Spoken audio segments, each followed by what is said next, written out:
Monday, January 6th, of the Harnett County Board of Commissioners, and ask Commissioner Vice Chairman Bill Morris if he will lead us in the Pledge of Allegiance and invocation. I pledge allegiance to the flag of the United States of America and to the republic for which it stands, one nation, under God, indivisible, with liberty and justice for all. Dear Heavenly Father, thank you for the many blessings we receive, and please give us the strength and wisdom to guide us to govern and do what's best for the citizens of Harnett County. In Christ's name we pray, amen. Amen. Thanks, sir. At this time, I will consider any additions and deletions to the published agenda. Make a Entertain a motion. motion to approve the agenda as presented. Second. Got a motion and a second to approve the published agenda. Is there any further discussion? All those in favor, please say aye. Aye. Any opposed? Carries unanimously, Madam Clerk. Do I hear a motion on the consent agenda? So moved, Mr. Chairman. Second. A motion and a second to approve the consent agenda. Any further discussion? All those in favor, please say aye. Aye. Any opposed? Carries unanimously as well, Madam Clerk. All right, at this time, I'll open the floor for a public comment period. The period consists of a total of 1 hour. Each presenter will have 5 minutes to speak. First on the list, I have Mr. Larry Mitchell. Good morning. My name's Larry Mitchell. I live at 478 Century Drive in Cameron, Lexington Plantation neighborhood. Today's topic I want to talk about is safety. I was raised, when I entered the Army, I went to Army Aviation. Safety is the number one key for staying alive, basically. I was a technical inspector, so my skills of following behind a mechanic on helicopters and fixed-wing aircraft was very important. Safety in our county also is a responsibility for every citizen. Many know that I'm a volunteer for the county. I do various volunteer work. And today I want to talk about the litter pickup I do through the Soil and Water Conservation Program. They call it the Keep Harnett Beautiful program. They provide me the supplies and so forth. But I spend a lot of my time out there doing volunteer work, and we keep a log, and this demonstrates what I'll be turning in today, of our time on the roads. Basically, it's just me out there picking up. Many people see me and honk their horn and so forth.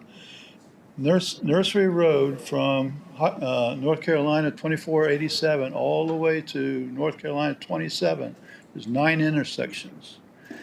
Over December and into January, as I pick up litter, I'm picking up more car parts from accidents, especially at Overhills intersection, Ray Road, Docks Road, and many others. So on Christmas Day at 7 o'clock in the morning, a vehicle ran that stoplight at Ray Road and hit 2 pine trees. A resident that lives there called 911, and she was on the scene there, and she described the accident to me.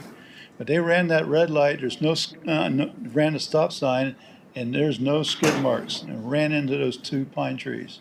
The headlights were deep into the woods. So that gives you an example of the force that they had. On New Year's Eve, at the same trees, another vehicle hit that tree. This was a white Ford convertible, but the lady survived, and she was outside of the vehicle. I was picking up near Docks Road, and there's the sheriff's yellow tape out there with vehicle parts on the side of the road. Again, Nursery Road is a very dangerous road. County employees, us citizens, even yourselves that drive Nursery Road, take a risk of being T-boned at these intersections. So it's very dangerous. I recommend, and this is my request, that our county discuss with our representatives from the state, both the representative and Senate, to have North Carolina Department of Transportation at these meetings. us citizens like to describe our issues, our concerns, and our safety concerns on our roads. Nursery Road has more neighborhoods popping up, and you can see these intersections where they're planning to build all these homes. It's going to get rough out there. So as a citizen picking up trash on the side of the road, it's very dangerous on Nursery Road. They ride that white line on the side of the road, and they come within feet of hitting you. So I do have all the protective gear out there and try to avoid any mishaps happening out there. So I would like to make DOT participate and use Harnett County as a pilot program and hear the citizens' issues of our county roads. There's a lot of them, and there's a lot of litter out there.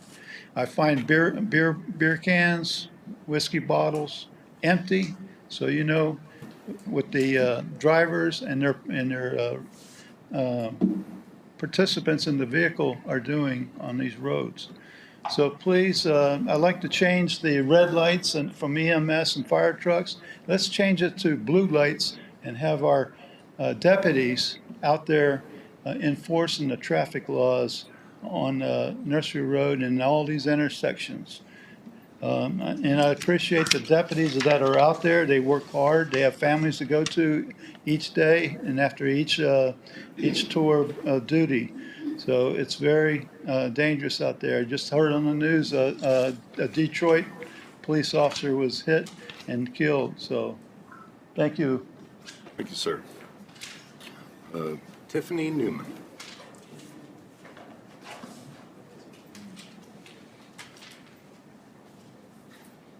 Good morning.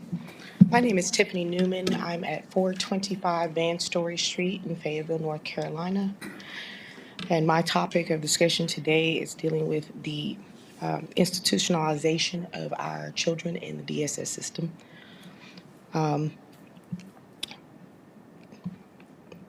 Let's talk about it. The practice of institutionalization of a child refers to the practice of placing a child in a large-scale care facility like an orphanage where they live in a group setting with limited individual attention from caregivers, often due to family circumstances that prevent them from being raised at home, leading to potential developmental delays, emotional neglect, and other negative impacts on their well-being, essentially depriving them of a typical family environment and raising them in an institution. Key points about this. The negative impacts that research shows that institutionalization can significantly harm a child's ability to grow. It limits its individual attention for caregivers, making it difficult to meet each child's unique needs. There's a high caregiver turnover in these situations, which means that frequent changes in caregivers can further destabilize a child's environment and make it difficult to form secure attachments with others. Large group settings and institutions often involve children with limited individual attention for caregivers. I'm repeating. And the next one is the separation from family. Children in institutions are usually separated from their families, which can cause further trauma and disruption in their sense of belonging. With that being said, we also have to look at the fact that I have a goddaughter that is in your system. And there has been several judges who have ordered Harnett County DSS workers and supervisors to facilitate meetings, therapy, so that she can be released from the system, as well as coming home with her family. With that, your social workers since October 11th, have impeded in every way the ability for this child to come home with a family that has been approved by your social services, by police officers, by supervisors, with a home health assessment, Cape Fear Valley assessments, and a Judge Wheeler, John Wheeler here in Harnett County, who also said to push forward for this child to be home. We have court scheduled for January 22nd, and I have not physically seen my goddaughter since this has been ordered. I have been played with, I have been manipulated, and I have been put on the back burner several times, so has she. to be able to come home. She is 16. She'll be turning 17 on January 19th. And they are trying to enforce an 18 to 21 rule where she signs over her life from the age of 18 to 21, or she cannot leave the facility. The DSS workers in question, Ms. Crystal Blue as well as Ms. Butcher, have all known that the request of the child with the judge as well as the attorneys, even though they went against us, I was awarded, and so was the child, awarded the right to visit physically and to maintain the relationship, as many phone calls as necessary and as possible, and we have been hit with a rock and a hard place every which way. On the 19th, she turned 17. They will not release her unless she signs this document to give up the rest of her adulthood until age 21, and that is their recommendation. However, it is costing her, and if she mentally is not prepared for this life that they are trying to push on her, though she has a loving family at home and have been waiting for 12 years. She has been in your custody since she was 4. Her issues are institutionalization. Her issues are not at home abuse. Her issues are abuse within your system. She is not doing well in your custody. And when she was home, when she ran away, she was doing well. She was doing her work. She was communicating with her teachers. She was happy. She did not want to leave. To give her back on October 11th to see that child shake, scream and cry, but the police were not going to let her go home with us. And this is what the judge is saying that needs to be pushed, because she is in no future of being adopted. And they know that. But she wants to come home finally with someone she knows and recognizes from childhood. I have passed every test that has been asked of me, and I am still getting nowhere with bringing her home.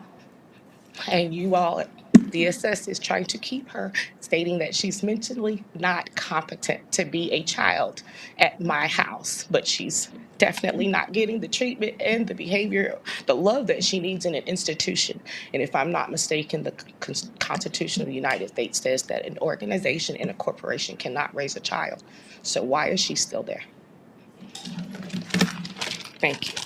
Question, Ms. Newman. What reason does do the DSS give for not releasing her? They're stating that she is a runaway from the system, and they will not let her go. She is in a higher security facility out of state. They moved her from Cumberland County Schools to Rock Hill, North Carolina institution, where she is now under medical treatment to be a high-risk runaway. She is not allowed to leave the facility without the CPS workers' permission. And they will not give that permission, stating that because she is a runaway, that she is at risk of harming herself. Well, she didn't harm herself when she ran to my house. She's only harming herself with you guys. And that is the problem. We are trying to save this child's life. They are trying to keep her. And I don't understand why. Thank you.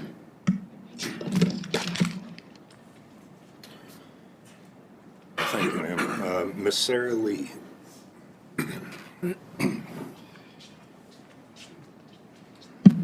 Thank you for granting us the 5 minutes versus the 3. We do have a right under the First Amendment to approach our leadership and with our grievances. And so I do appreciate that extension on behalf of members of the public. I do want to say that I'm a family integrity advocate. For the last 8 years, I've worked in 4 different states and on federal law level as well as state law level, implementing the Families First Preservation Services Act, which outlines that local governments can no longer keep children in congregate care over a year. That was implemented in North Carolina in 2022. Went up to Raleigh and said, hey, let's put this into action since it's federal law. And so therefore, if you do have any children in congregate care past a year, you are in violation currently. Children deserve a home-like setting. They deserve a family unit to grow up in the optimal way that they can develop. And so we want to give that to them where possible. I will say that as an advocate, I was very happy that you guys brought up Jamison versus Cooper in your last closed session, because those issues are coming to North Carolina counties. For far too long, for years, we have had issues in the child welfare system. The state has tried to address them and failed. Counties have tried to address them and failed.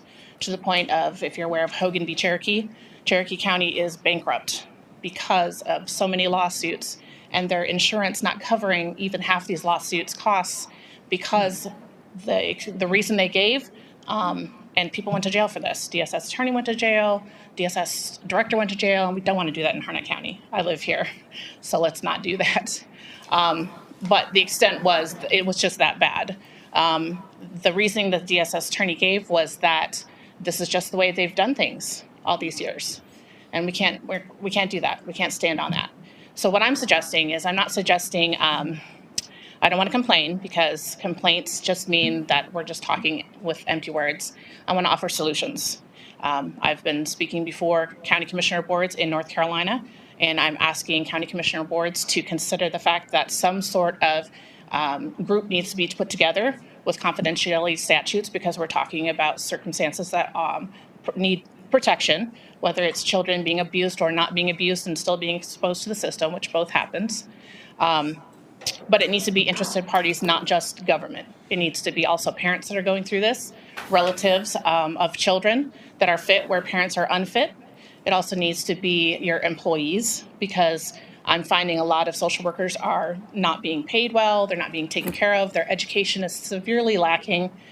And these are boots on the ground people. They're working with the people that you cannot go out and work with every day. So we need to take their needs and their education into consideration so that we can work towards a small but good government.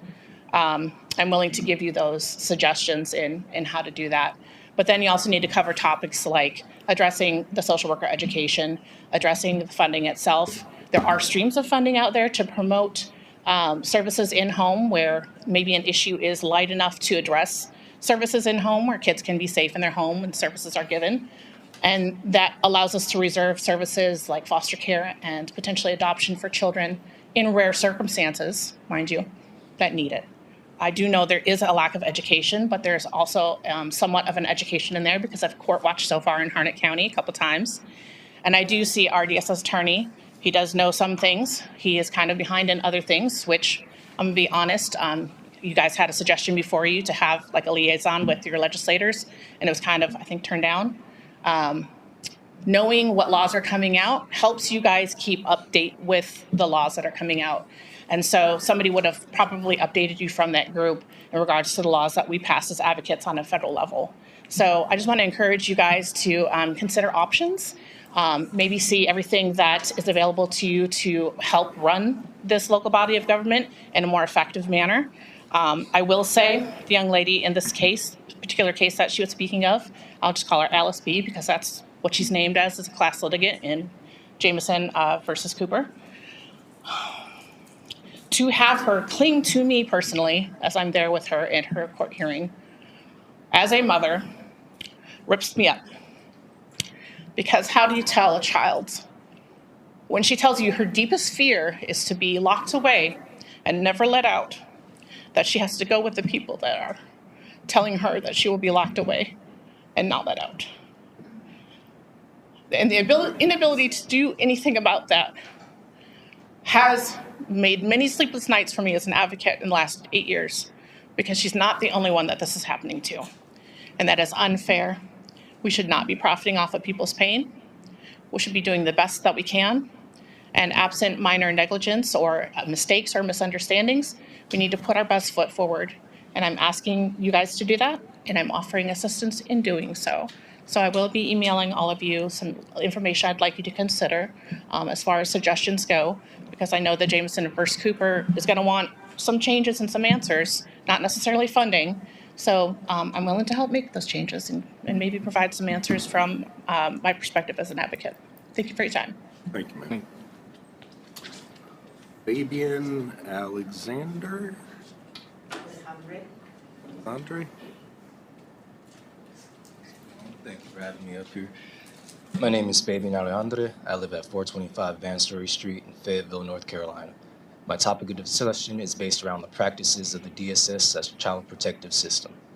In regards to how a child in the system is supposed to go about their adult life, especially if being in the system since an early age, I do believe the burden of figuring out how their life is going to play out should be on the home in consideration. not the child, the social worker, nor the facilities the child is being forced to live at, especially if this child has never truly experienced a family to begin with. The first thing the system should be worried about is getting these children into loving homes, and the proper home will in turn build the child into the proper person the system believes they're supposed to become, with no initial family life or proper upbringings to speak of. That's something I'm currently having to deal with myself. My god sister has been in the system for 12 years, going on 13, is not being given a loving home and family life due to this individual not appearing ready mentally or not having their life figured out on their own. She's being asked to live up to the standard of somebody who's had a life, a family life, a normal life with friends, going to school, staying the night at other people's houses. She's never had this, but she's being forced to operate as if she's had, and that's impeding her ability to come home. And this is something that the Harnett County DSS system is doing to us. Forcing someone who's never been raised right to figure out how they want to go about the rest of their life as if they never were stripped of a family, friends, and loved ones, and overshadowing that burden with mental facilities or some kind of imprisonment for not living up to the standard of a normal child is not the way to help a child become a normal human in this world. It actually does more harm to their mental state than it will ever do good. And I can guarantee you it's the same thing for an adult. If you did this to an adult, they'd act the same way as a child. And that's all I have to say. Thank y'all for having me up here. Thank you. Ms. Elizabeth Longman.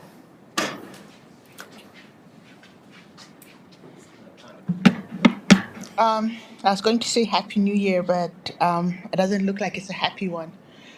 Do not let the sun go down with that child still in Harnett County DSS custody. Do not let the sun set with that child still in Harnett County DSS custody. This is not the first child that we are hearing about in distress. There's a problem with DSS social workers. I have seen them literally declare someone a drug addict because they're thin. Just, oh, you're thin, you must be a drug addict. Simple. This is a nightmare parents are facing, a nightmare for those children who are supposed to be protected. They're being abused and run over by the social workers. I have worked with 3 families who are thinking if they acquiesce, maybe they'll get to see their child. But no, it is a system of abuse. And somebody needs to just say, enough, stop it. Give these children back. Let's set up the parameters to make these children successful in their lives. Don't let the sun go down. It's been 12 years. Don't let this sun set today with that child still in your care. It's not even care, it's custody now. I feel for the family. I know what a struggle it is to deal with Harnett County systems. But oh my gosh, 12 years. 12 years. Back to the issues at hand. Just before I change subject, I am offering whatever efforts I can, whatever grassroots efforts we can put together as a coalition to make sure you are united with your child. What we have to do, if we have to sit outside each and every one of their homes, if we have to drive to the DSS official's house and camp there, if we have to go down to our state legislator, to our governor, and make sure that child goes home in short order, we will do it. We will catch up after this meeting. We will do it. It is not right to be a terrorist organization terrorizing children and families, because that is what DSS acts as right now. I know a few who have run away and we do not tell where they are because we know if they're found, they're going to be put back into the hell that is the DSS system in Harnett County.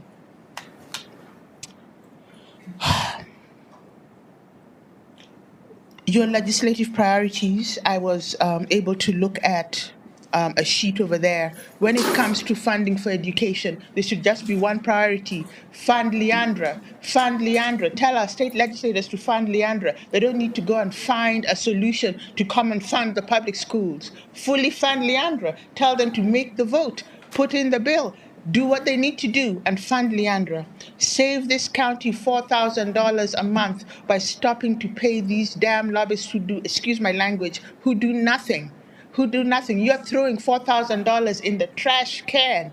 Okay, I have been there when those votes go down. You are just taking that $4,000, putting it in the toilet and flushing it. Reinvest that $4,000 somewhere in this county because it's clearly an amount in your budget you're willing to spend. Reinvest it here in the county, okay? Your economic development legislative priorities, you clearly haven't talked to the economic development director to know what he's accomplished and done to create those legislative priorities.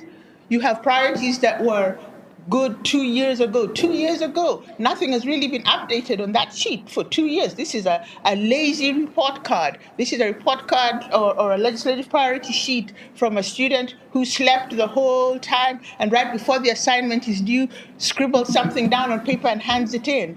You guys haven't grown in 2 years. There's nothing new and, consistent and up to date with 2025. We're still talking about 2022 things, 2 years ago, there are priorities that have changed. You guys need to have conversations with people, talk to your constituents, see what is important. Don't just write things on paper and then take it to our do-nothing state legislators who will only vote according to what the state speaker pressurizes them to. You guys need to put pressure on these jokers so that when they're casting that vote, they're casting it with the weight of Harnett County's best interest, because right now they think it's a joke and they laugh when you tell them about Harnett County priorities. Save your $4,000 and tell them to fund Leandra. Thank you, ma'am. Mr. Alan Longman.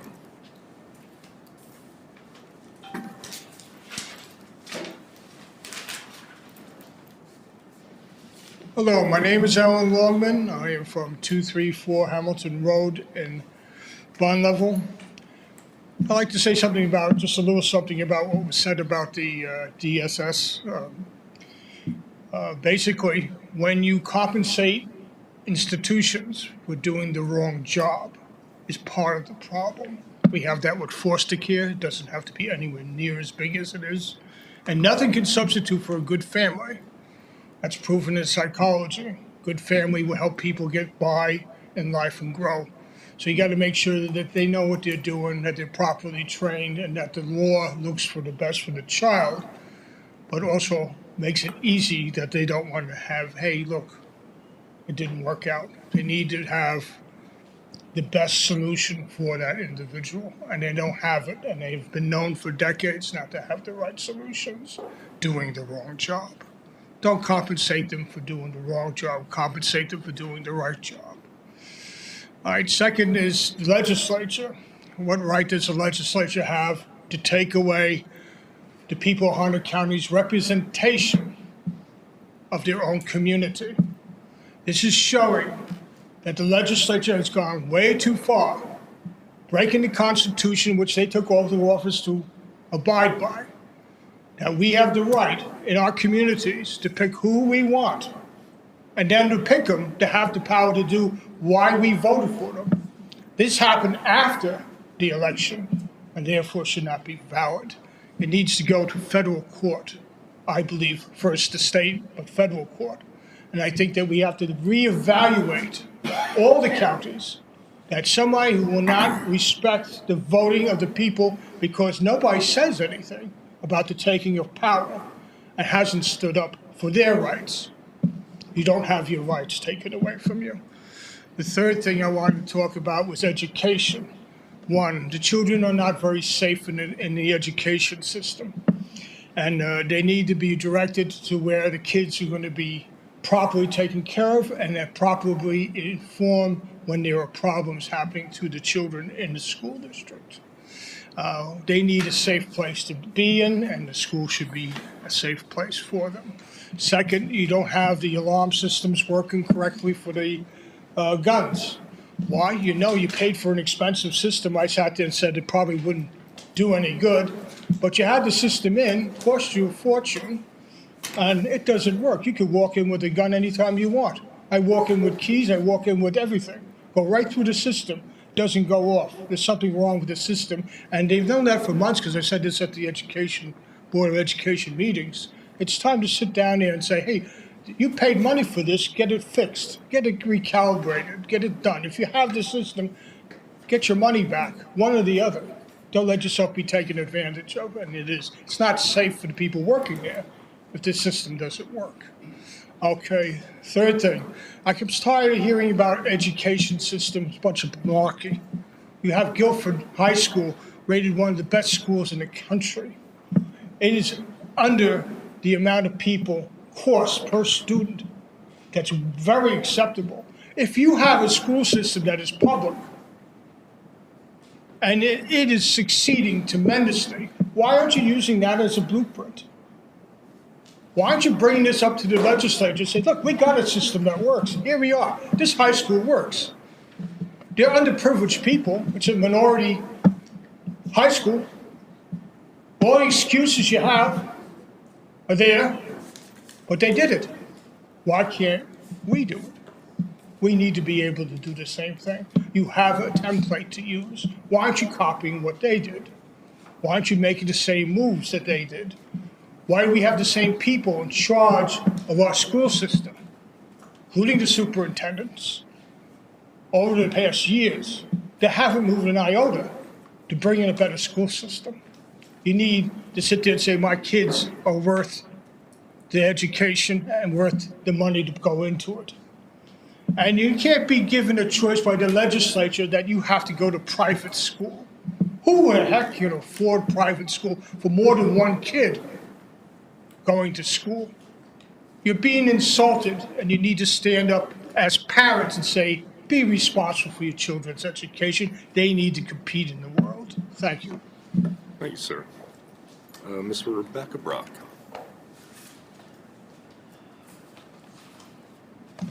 Good morning, Commissioners, administrative staff. Today's agenda of the Capital Improvement Program and the legislative priorities are very big items. I think the Capital Improvement Plan is a good outline for the future, but may not meet the needs for county or educational buildings for the future growth. And quite frankly, that's the biggest issue that the county is facing right now: expansive future growth. Developers are buying and building, and they're buying and holding land. And the new tax base from that doesn't cover the costs of supplying county services. I wish more people would pay attention to how you are governing. Larry Mitchell has said this many times, and however, there are a few of us that come and we make our comments. I wish there were more. The natural gas economic development and the broadband assistance in the legislative priority are good requests. Highlighting, though, the complicated low wealth funding factor in education is essential to Harnett, because right now the state thinks that Harnett isn't a low wealth county. And that's because taxes haven't kept pace with the higher housing values and population growth. The state doesn't want to be the one shouldering the cost and responsibility for providing funds to our schools due to your reluctance to raise taxes or provide a wider tax revenue base. Given this inequity, I ask, why isn't the allowance of developer impact fees on your legislative priority list? Didn't make the cut? Also, the request that voting be removed from schools. 7 out of the 13 precincts are in schools. What private conversation did this come from, guys and lady? This has never been publicly commented on in these meetings. How are you getting your information about that? Private emails? Phone calls? None of you have had town agendas where that could be publicly expressed.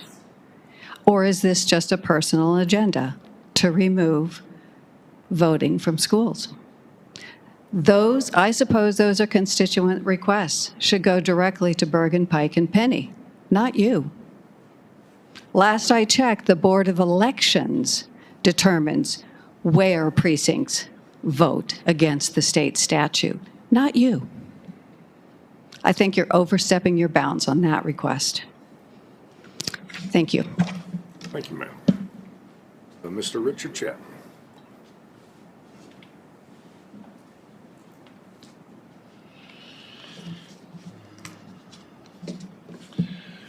Richard Chapman, 5220 Christian Light Road. Good morning, all.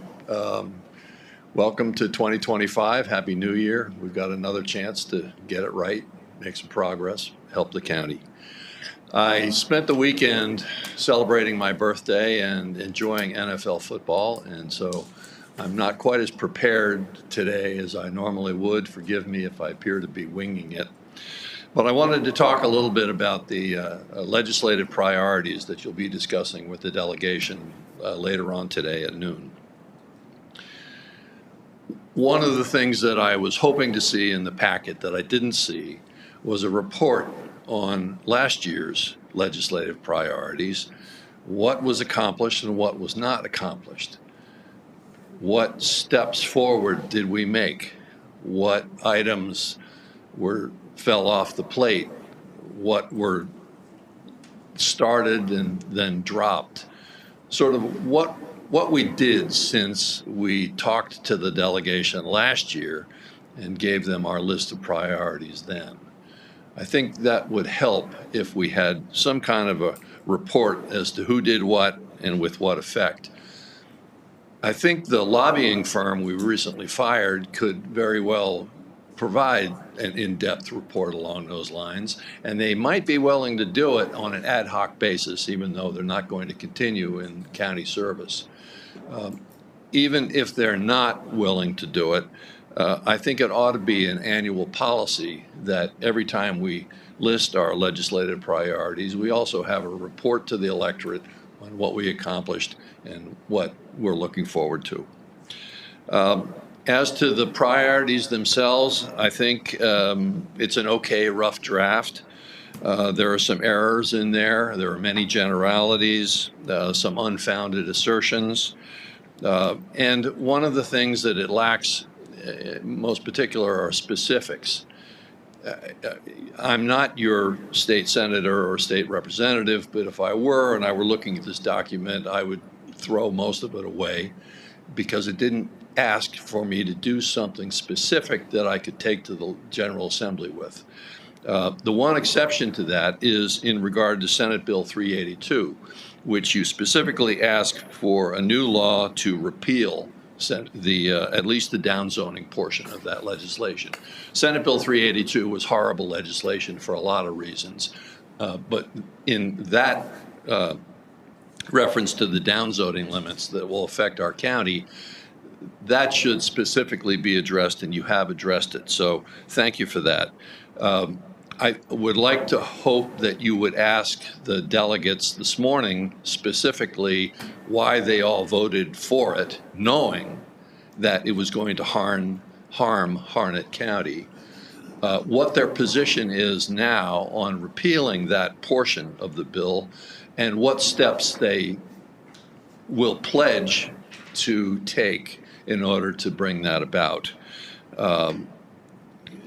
You know, I think it needs to be repealed or at least modified, as you know, Mark Locklear has ably outlined at this podium, and this is an opportunity to do that. I also think that at the end of the session, which is typically recorded, there ought to be a report prepared and added to the documents on what it was that the legislators said. What does Penny, Pike, and Bergen actually commit to verbally? Let's put that in writing so the electorate has it and we can use it in next year's report on what they got done and what they didn't get done and why. I'm running short of time. There are a lot of other things. The school funding and the low wealth status issue, we need a week-long town hall with state legislators, local people, and the electorate in order to discuss that issue. It's probably the most important issue on the list, and there are lots of ramifications and implications of it all. Let's see, if there's, I find myself in the strange position of agreeing with Elizabeth Longman in regard to the Leandro funding. She's absolutely right. Leandro needs to be fully funded, but that's a state issue. We've got county issues that need to be addressed, and that's, I think, what a town hall on school funding and low wealth status would do. So anyway, I will end on that comment, and thank you for the opportunity. Thank you, sir. Mr. Lenny Koluzny. Yes, sir. Good morning. My name's Lenny Koluzny. I live at 5351 Marvin Drive in the Old Farm, Anderson Creek area. I wasn't here last month because I was still working. I'm retired now, so I can come to these things all the time. I want to make a shout out to Mr. Randy Baker at the Zoning Committee for the issues that I brought up the last time I was here. He was prompt and took care of every question that I had. The other questions in reference to the committees or the sections of the county, they don't seem to talk to each other. Just as an example, he went out there and he says, I wouldn't even go in that house because it smelled so bad. And he went out in the backyard and it's just a disaster. And he goes, and then the guy from the health department called me and said, well, there's nothing the matter with the septic tank. There's a reason there's nothing the matter with the septic tank. The septic tank lines are clogged. It was pouring out underneath the house. That's what caused that smell. After the people that lived in that house left like rats in the middle of the night at 8:20 on the 19th of November, they had crews in there cleaning that bombshell up. Every place on the floor is soft. The smell, there's holes in the floor. I don't understand why one section of the county can't talk to the other section of the county. Mr. Baker's the only one that I heard from. As far as questions I had about, well, what about they were supposed to hook up to sanitary sewer? Well, that's not my committee. That's not my section. Well, what about this? Well, that's not my section. Nobody talks amongst each other. If there was kids in that house and they were living in that filth, I bet there'd be 15 different committees or sections of the county that would be all over them. But it was just a bunch of addicts.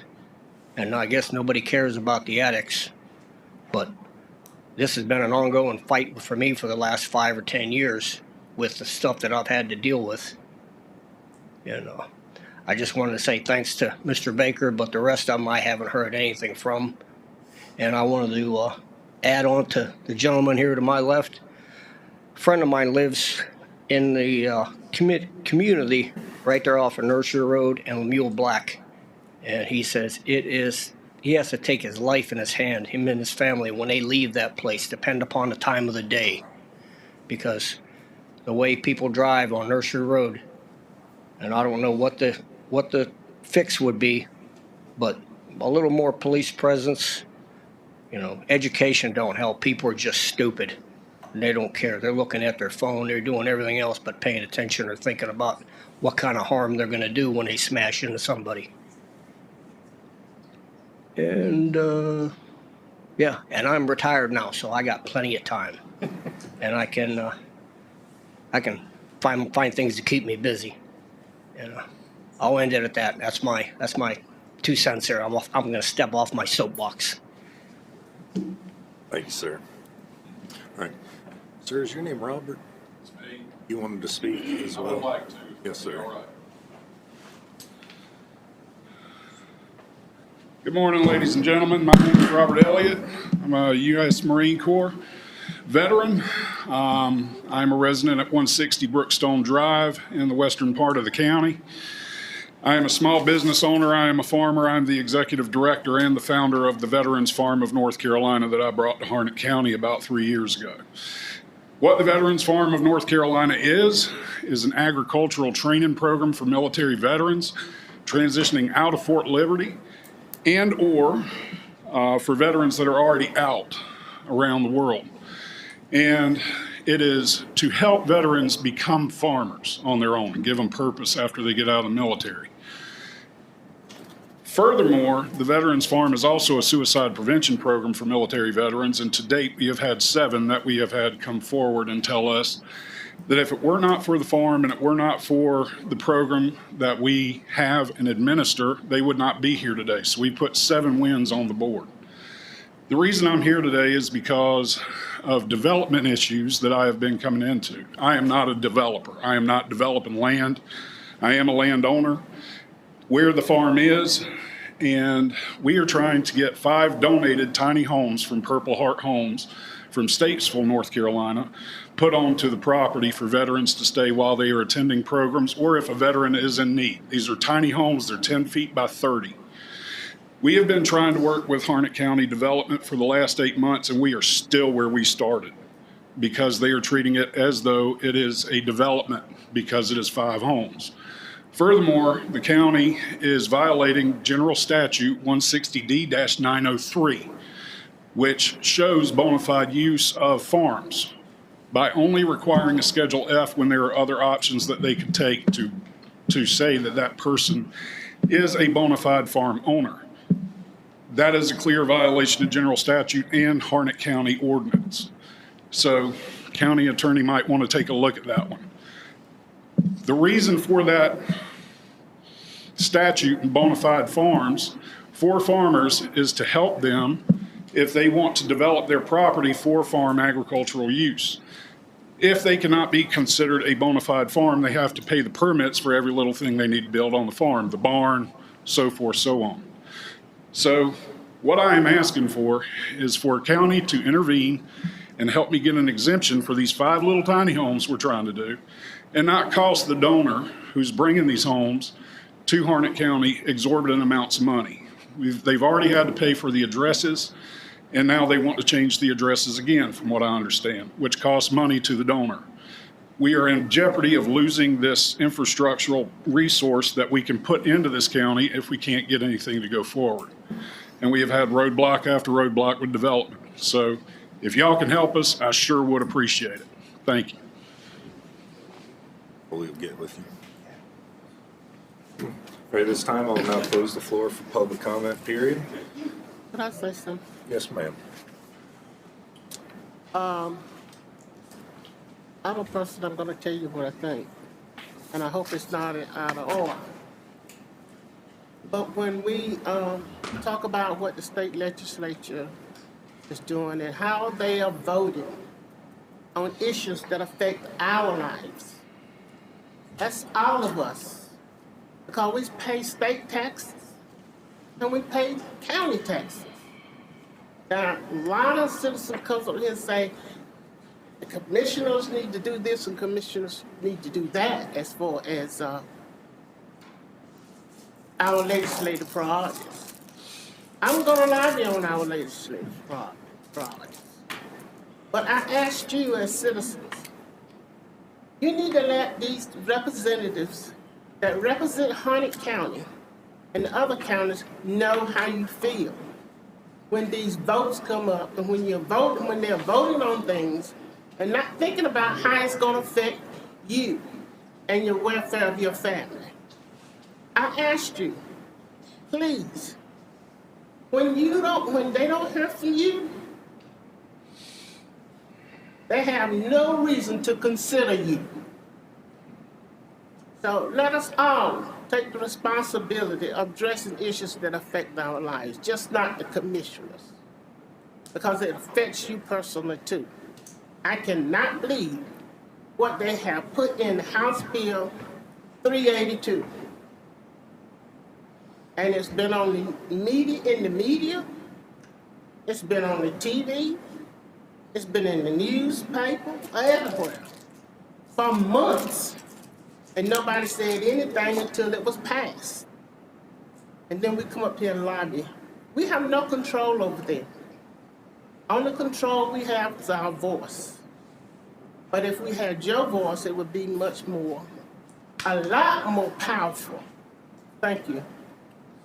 Mr. Chairman, in reference to this issue he just presented, I would definitely like an update before this day is over on a direction that he can solve these issues. I think that the time that he's put in this is just, that's ridiculous. And I've been involved with them too, putting them, trying to get through things the proper way with the planning department. But it does seem like he is really getting a runaround with some things. And I mean, if anything, if you would get with him, Coley, just make sure everything's done properly for him and help him out for this to continue happening. Thank you. I appreciate that. One other thing I wanted to ask you about is the DSS stuff. Yes. Okay. I don't, I'm new to the board, so I don't know, but I would definitely like to have some type of update on that direction, because the information that was presented today disturbs me. Right. I have already made a note to get a hold of Paul Polinsky and get a report and sent to you. Thank you. Any further? At this time, we will consider the adoption of the recommended capital improvement program for fiscal years 26 to 32. Motion to adopt, Mr. Chairman. Well, I have a motion to adopt. Let me say this, she's looked at it twice already, so. I like the way this is going. Go Unless you ahead.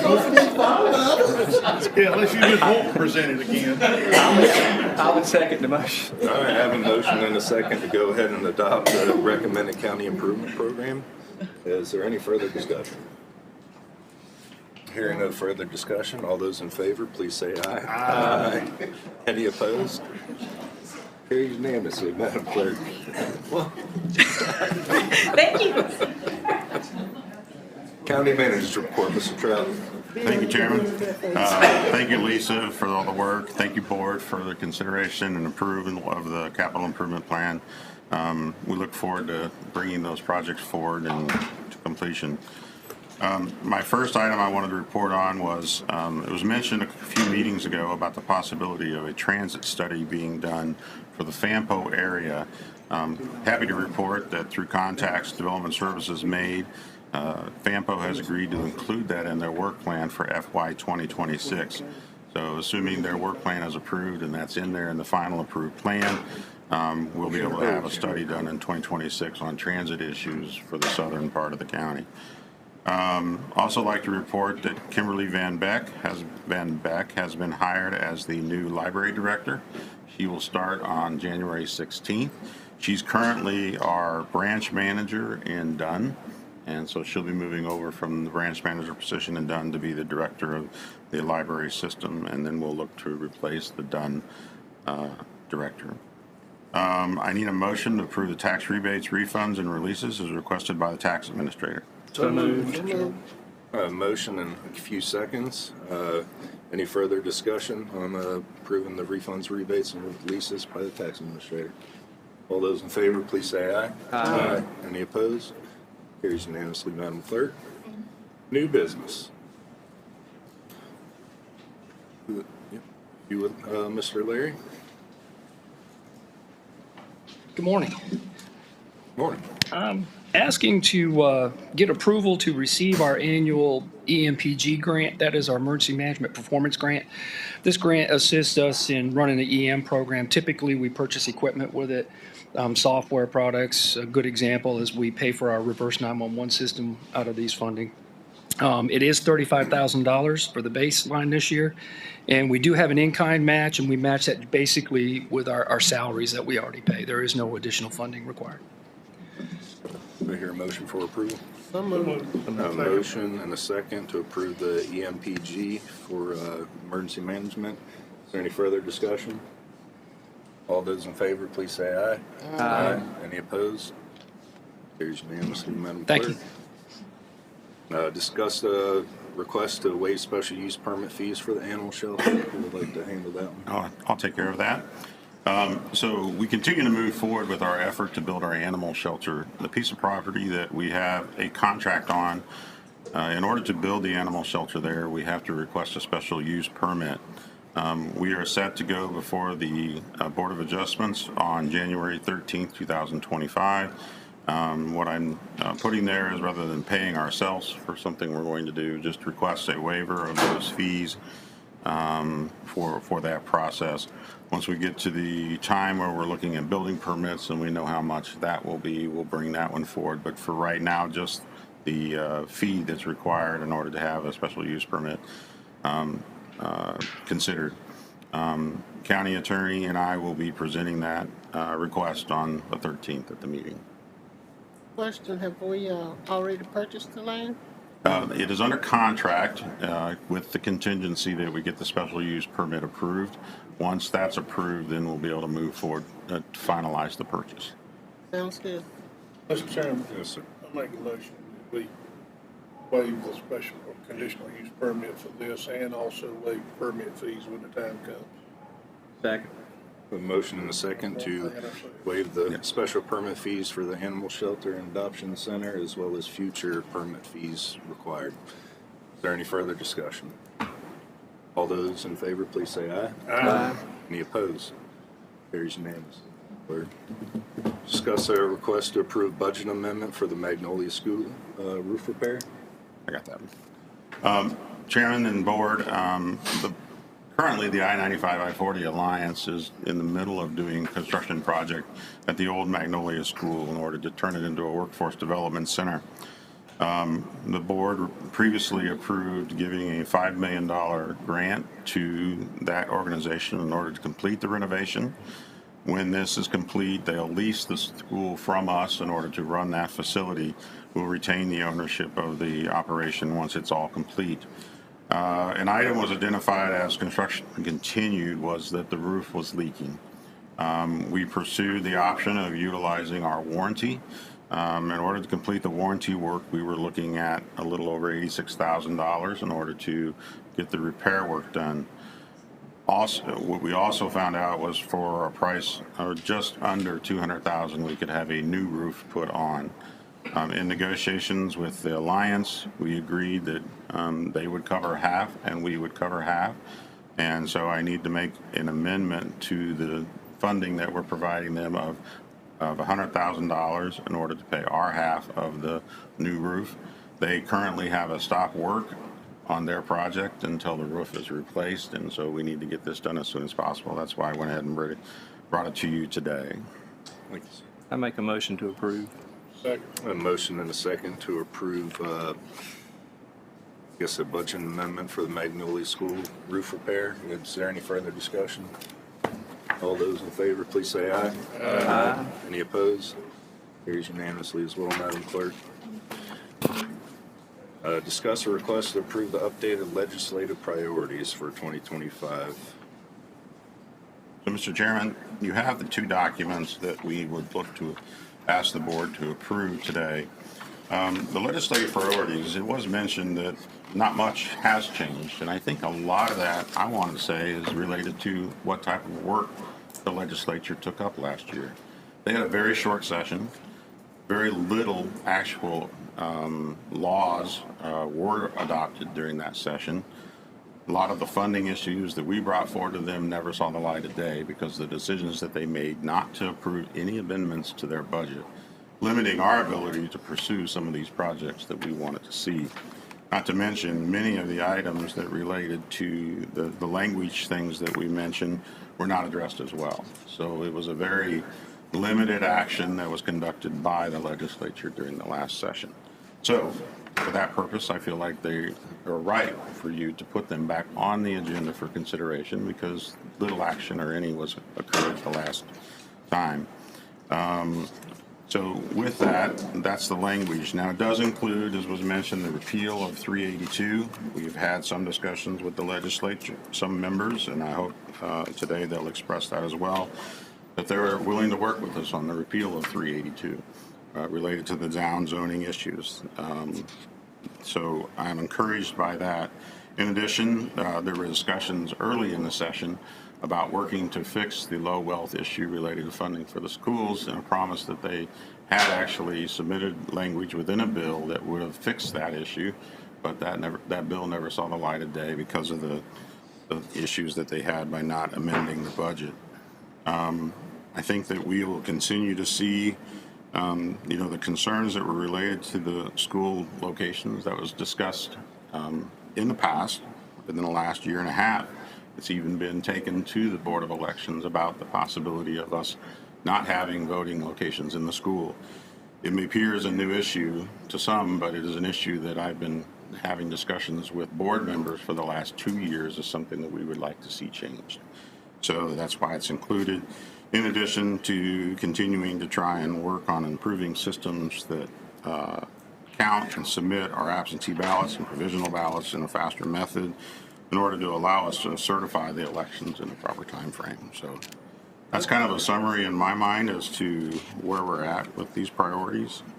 In addition, I laid on the table the rank order that occurred related to the legislative funding items, with the first one being the runway extension, for the rest of the funding for that, the Northwest Corporate Hangar Development, and then additional hangars, along with a couple of parks recreation issues related to the Boone Trail Park Development and the Greenway Project Design. Those two last ones tied as far as their tally. In addition, these other items, I leave them on because sometimes a legislator may come to us and say, we have a small amount of funding, which of these other types of projects would fit within that amount of funding. So I like to keep the awareness of those items that even though they may not rank high for you, they are items that we still consider an opportunity if we could receive funding for them as well. So I would request approval of both of those items for us to present today to the board or to the legislators. Gotta make a motion on that? Correct, in order to approve the updated legislative priorities. Well, I make the motion that we will approve the legislative priorities that we will submit today to the representatives. Is that right? Yes, ma'am. Now, I make the motion. Second. Second. I just have a quick question now. No, you got a motion. Got a motion and a second, open up for discussion. Yeah. Is this a fluid document? Can we? Oh, yes. I mean, you know, as things, as we can Yes. change this again and update it, because I think there's things on there that we're probably going to need to add and update. It's just Yes, sir. not ready today to say. No, exactly. This is where we're at today. This is a snapshot. These priorities are items that are the highest recognized priorities that we have. And as we continue to go through the session, as new legislation comes up, I'll bring that before the board in order for them to consider whether they would, how the position that they would like to take as it relates to that item, so that we can make sure and relay that as a united front rather than just one individual talking about a priority. Okay. Any further discussion? Yes, sir, Mr. Chairman. One of the things, there's a couple things I can shine a little light on. This issue about getting the polling places out of schools is not something new. We've been talking about it since I was chairman of the Board of Education, and then Mr. Jagger became chairman along with Mr. Matthews as senior staff and superintendent. It is a safety issue. You cannot have people roaming all over these school buildings while there's children in there. It becomes an issue if people need to use the bathroom facilities and not having people to escort them from them. The best thing we can do is place them in places like our fire departments where there's all adults there, and it would serve the same purpose. And it needs to be done, and for somebody to come in and say we've overstepped our bounds, it's too damn late when you have a child get hurt or get missing. Don't appreciate it. But can I add something to that? Yes, ma'am. I don't quite understand the issue of removing them from the schools. Where do we go? Unless we go to the five. That's right, we would have to. Yeah, I agree with that, because I have seen citizens voting at the fire department in Bon Level. You know, I've never seen any problems, and when there were problems, I would bring them to the board to be addressed. But can we set up that kind of program in all the rest of the fire departments? We used to vote in the fire departments. Years ago, I know Lake County. Boone Trail, I know we voted at Boone Trail Fire Department for a long time, and then it was moved to the school. Yeah, they did, and they voted, in Bon Level and all that, so, but. The Board of Elections are probably gonna have to address adding some polling places, because what y'all have voted Western Harnett this year, about 15,000? Oh, yeah. But that's an issue for the Board of Elections. I mean, when you got a 3-hour wait at a polling place, I mean, that's, you know, not only just for the voters who get discouraged because of the long lines. I mean, that's just treacherous. I mean, that's way too many. You know, I know Mr. Mitchell is there working, you know, those polls. I mean, it overworked, underserviced. I mean, because y'all had guys drop out that didn't even show up some days. And having that many people show up to one location, I mean, that's something that really needs to be discussed, is at least adding 2 more polling places down on that western side. I would say to split up Anderson Creek as well as Barbecue. I seem to recall the last Board of Elections meeting, there was some discussion about that. It was brought up by a couple of public comment individuals, and so I think that's something that the Board of Elections is aware of and will be taking a look at prior to the next election. And I'd like to add one more comment. I hope that you'll consider, the Board of Election, consider not putting voting booths in the churches. So that's something we don't want to happen. We've had there's been a few new fire departments locations built within the county. We're looking at trying to find and assist the Board of Elections in any building that could be functionable for an election location. Yeah, I've spoken with a couple churches that are down my way that have large, like a community center, that would be willing in order to use those places. But a community center is fine. Yep. I mean, you have that big old building, back behind. But not at churches. No, not. And then another spot as well. I mean, we have Old Ben Haven out there. You got I mean, Boone Trail? that would be an outstanding place to use. That Old Boone as Trail? well as we have the YMCA too, which is a community center for us as well. So I don't think that would be an issue at all. Right, and I agree. And I think they got the space. Exactly what you're talking about. If we bring up this issue, we don't want to have it in the schools. I think part of our responsibility is to find locations, not just talk about the problem, but find solutions as well. And so that's why we're looking at these other locations that we can make available in order to provide them options, rather, if we're looking at not allowing it in. Will we have any input in the selection of the Board of Election? Right now, no. The So Board of whatever they Elections are decide, established that from we the have to state go level. with that. I'm sure recommendations can be. We can provide comment and input to them, most definitely, and they're very good at listening. One more question, will they provide us the list before they decide? Because we can't make recommendations if we don't have the list, to see if the list is adequate for the site. If you can get with the Board of Elections and once they're starting to work on that list Yeah. of possible locations, if we can, just get that briefed to us, that would be awesome.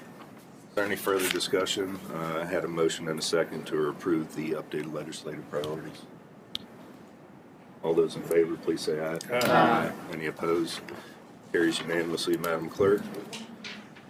Do we have a need for closed session? No, Mr. Chairman. Outstanding. At this time, we will recess and reconvene at 11:45 in the Harnett County Resource Center and Library Training Room downstairs. I'll see you all later. Have a good one.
Thank you. Welcome, everybody. At this time, we will now have our 2025 legislative luncheon.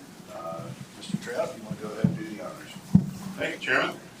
Well, I'm excited again to present our legislative priorities as we enter into 2025.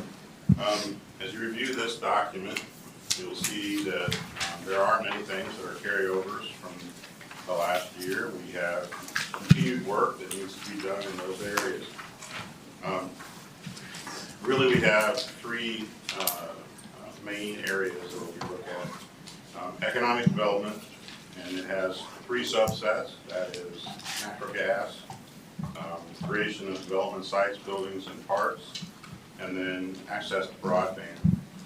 We're making progress in a few of these. We recently had a meeting with some individuals from Fort Liberty, the garrison commander, the chairman and I did last week, and we're starting to re-engage that, hopefully bring that to a possibility to working with Piedmont then to do those extensions. Economic development sites, we're seeing progress. Our economic development department is making partnerships with boards to approve various things related to site development over in the Dunn area, working with I-95, I-40 Alliance to develop a workforce center. So we are starting to make projects and identifying other sites. We're going to continue to seek incentives when we have projects and working towards accomplishing that. In broadband, we received 2 great grants and a CAP grant, and we're also in consideration for a second CAP grant. If we are able to do that, we'll have probably over 70% of the county will be covered in some form with additional broadband. It will take a little time to get the rest of them, but they're odd areas where the lines, it's going to take a little extra work to reach them, but we think over time that will happen. Education, continue to seek assistance. Last year we had the issue of based on the low wealth formula, we lost some funding to our school system, which the board made up. We need to look at what we're doing as it relates to and see if there are changes that can be made in the formula related to low wealth funding for our school system. And the Jetport, we'll talk a little more about the projects that we're doing, but we'll continue to see with completion of the terminal progress made at the airport to meet the goals and vision that we have related to the airport. We appreciate the funding that was presented and approved for the runway. We'll talk more about that when we get to the list of projects. We have some additional legislative priorities beyond the main 4 ones. And you see them listed. The one at the bottom of page 3 that we're very interested in, we've already had some conversations with Representative Penny on, related to State Bill 382, the downzoning limits repeal. Hopefully we're able to, the legislature will be able to work through the details and get that repealed so that we can continue to move forward with our issues that we're looking at with the agricultural overlay, the airport overlay, some of the other things that we want to do to help control and have smart growth within our county. So with that set up, it'll be difficult for us to do some of the things that we project as being the right steps to have smart growth within our county. So that's important for us to see that repealed. You'll see on page 4 a number of other provisions. They've been in the past related to assistance for various projects and items. On page 5, there's some comments related to looking at requirements for counting and submitting absentee ballots and provisional ballots to ensure the counts are submitted as quickly as possible. Excuse me. And then also looking at removing the ability to use schools as voting locations. We obviously know that if you remove a school as a voting location, you have to find an alternative, and we're working to try and help find other locations along the way with if we're going to look at removing those from schools. So that's kind of a 2-pronged issue. Otherwise, I think we continue to see the other items, the last couple of items related. Any questions on the language items or comments from the commissioners? Obviously, this is a chance to comment on any of the language items that we covered in our legislative priorities. questions, comments at this moment? I just wanted to go ahead and highlight, kind of echo the same sentiments that Brent had mentioned. As far as this State Bill 382, maybe you guys can give us a little bit of an update, guidance on where you see even repeal or anything happening as far as main concern is the lack of ability now in order for us to put in overlays and kind of handle, things that we see fit as a county. That's something I'm sure that you guys can give us a little more background on how that came to fruition to get thrown in there, tapped into that bill. We've also got like some clarification as well. Senator Bergen, I know that, man, it's been like 6 years, I would say, that Ron Raven gave you a folder having to do with this veteran tax exclusion. Maybe you can give us an update on that, or kind of what you see happening with that as well. That went into force 2 years ago. What's that? For the $100,000. Oh, and I talked to the tax office the other day, we were just talking about general things, and I talked to our folks, and they're supposed to be getting the dollar value of what it costs to do that. That's what you all need to be concerned about. Yep, and that's something we have those. If you all have this number with the new evaluation 2 years ago of what the cost would be, but the question is, do you want it to be for all veterans, or do you want it to be for retirees? Because if it's all veterans, it's a huge, big difference between, because we have a lot of people that go in and serve a couple of years and they're out. But then, like what we did on the tax, the income tax for the retirement on the retirees, you had to have 20 years and retire honorably discharged before you did not have to pay income on those taxes. So I guess that's the question, is what do you want us to look at? We want to look at the 100% disabled veterans. Just 100% disabled. But I've been asked the question about retirees too. So do you all want me to look into that? Because that came up because of what we did on the That number's going to retirement. be fairly substantial. Why don't we start with the 100% Just disabled folks, and then we can get an idea if we're going to be able to proceed on to the retirees or not. I've had a lot of questions about retirees lately, and I'm sure you have too. Well, the question is on the 100%. Some people's on 100% or a large percentage is still working, so that's been a little bit of a hang up in the House portion of it. The House would not be an objection, to my knowledge, if you're 100% disabled and you cannot work, then obviously that's one issue. But if you're drawing full disability and you're also working somewhere, as some are, that's going to have to be defined too, because it's not right to be drawing 100%. You're working, earning a living, and then you're not going to pay property taxes into your county, because that's another impact you guys, I guess, are going to have to look at what impact, financial impact that's having. Well, there are other states, and I'm sure that we can look at. I mean, take Ohio, for example. If you're 100% disabled, I mean, it doesn't matter if you're working or not. You're 100% disabled veteran. Obviously, you were given that rating. You're 100%.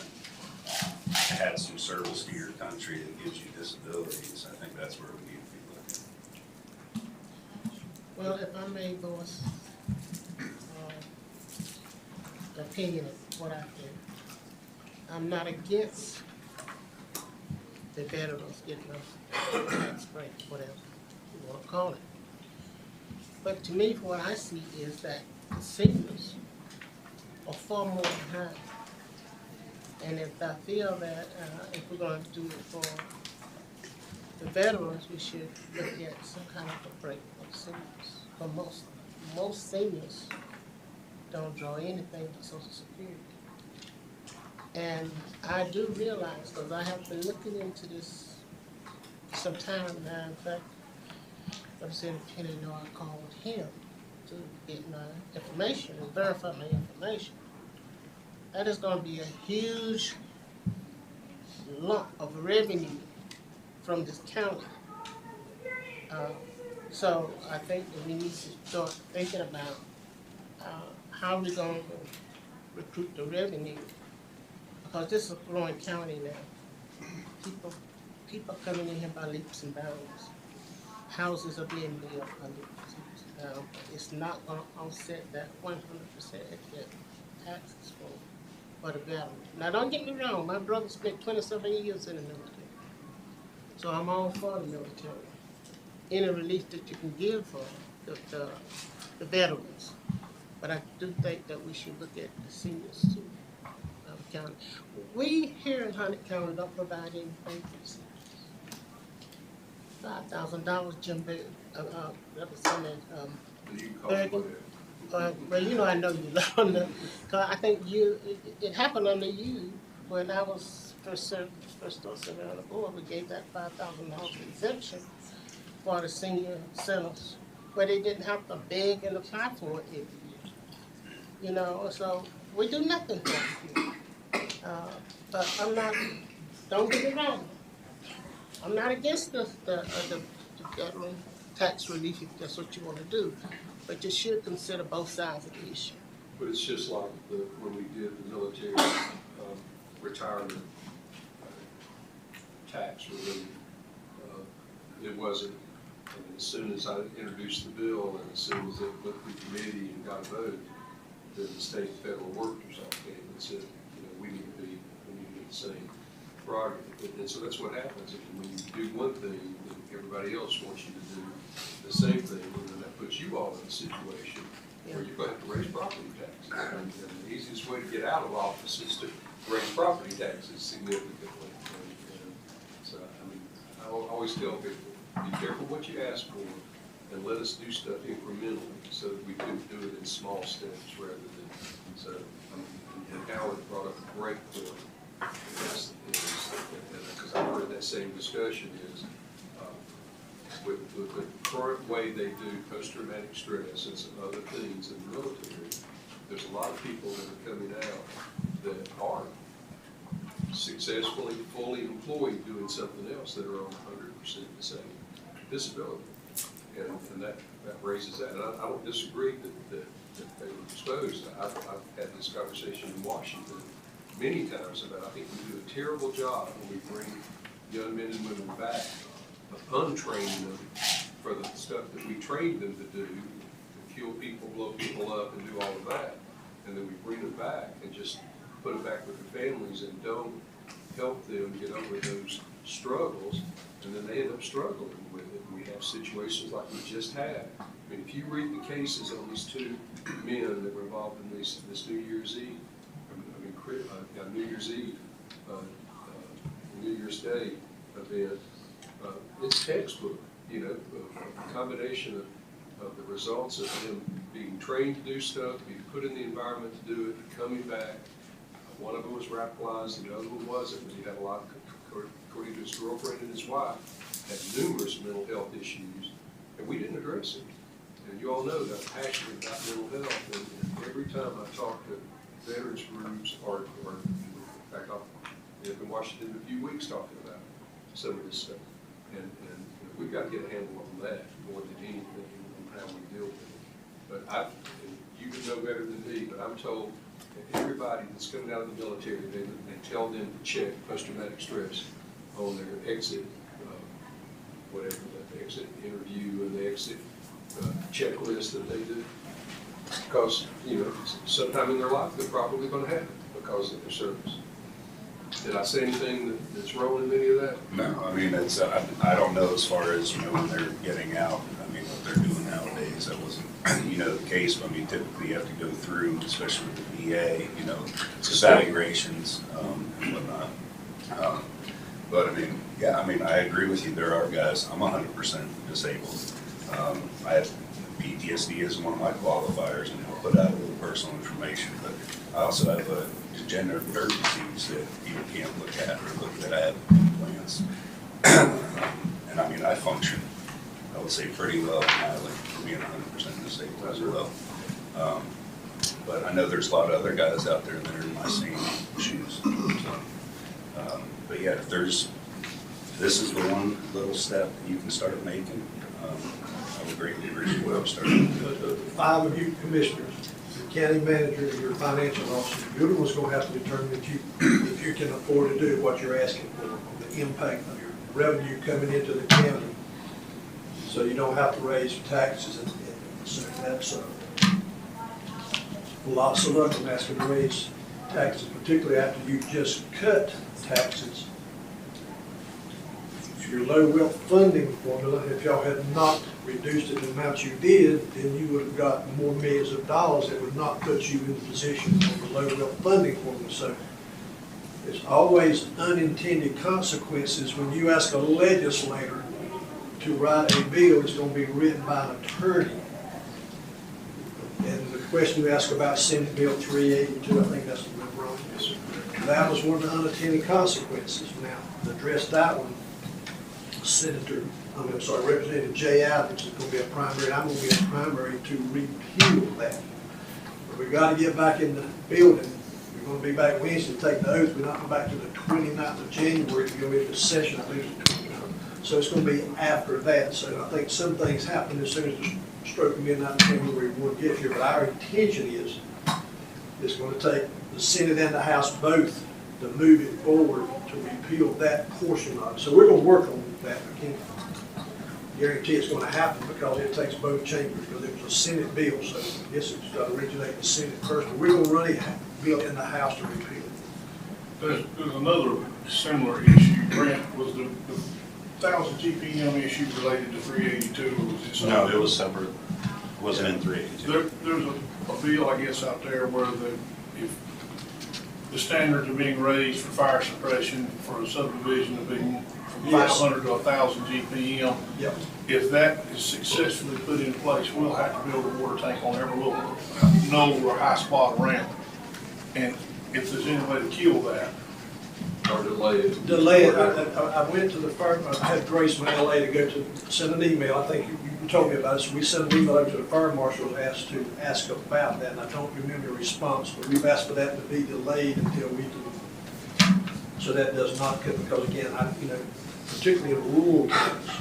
yeah, That's if we were downtown Charlotte, I could understand it, but y'all were both county commissioners. You know what the capabilities of our water system is. I mean, you're talking about major overhaul and millions of dollars of tanks to have that kind of water flow. It's not feasible. Yes, right now we are supposed to go into effect July 1 of this year.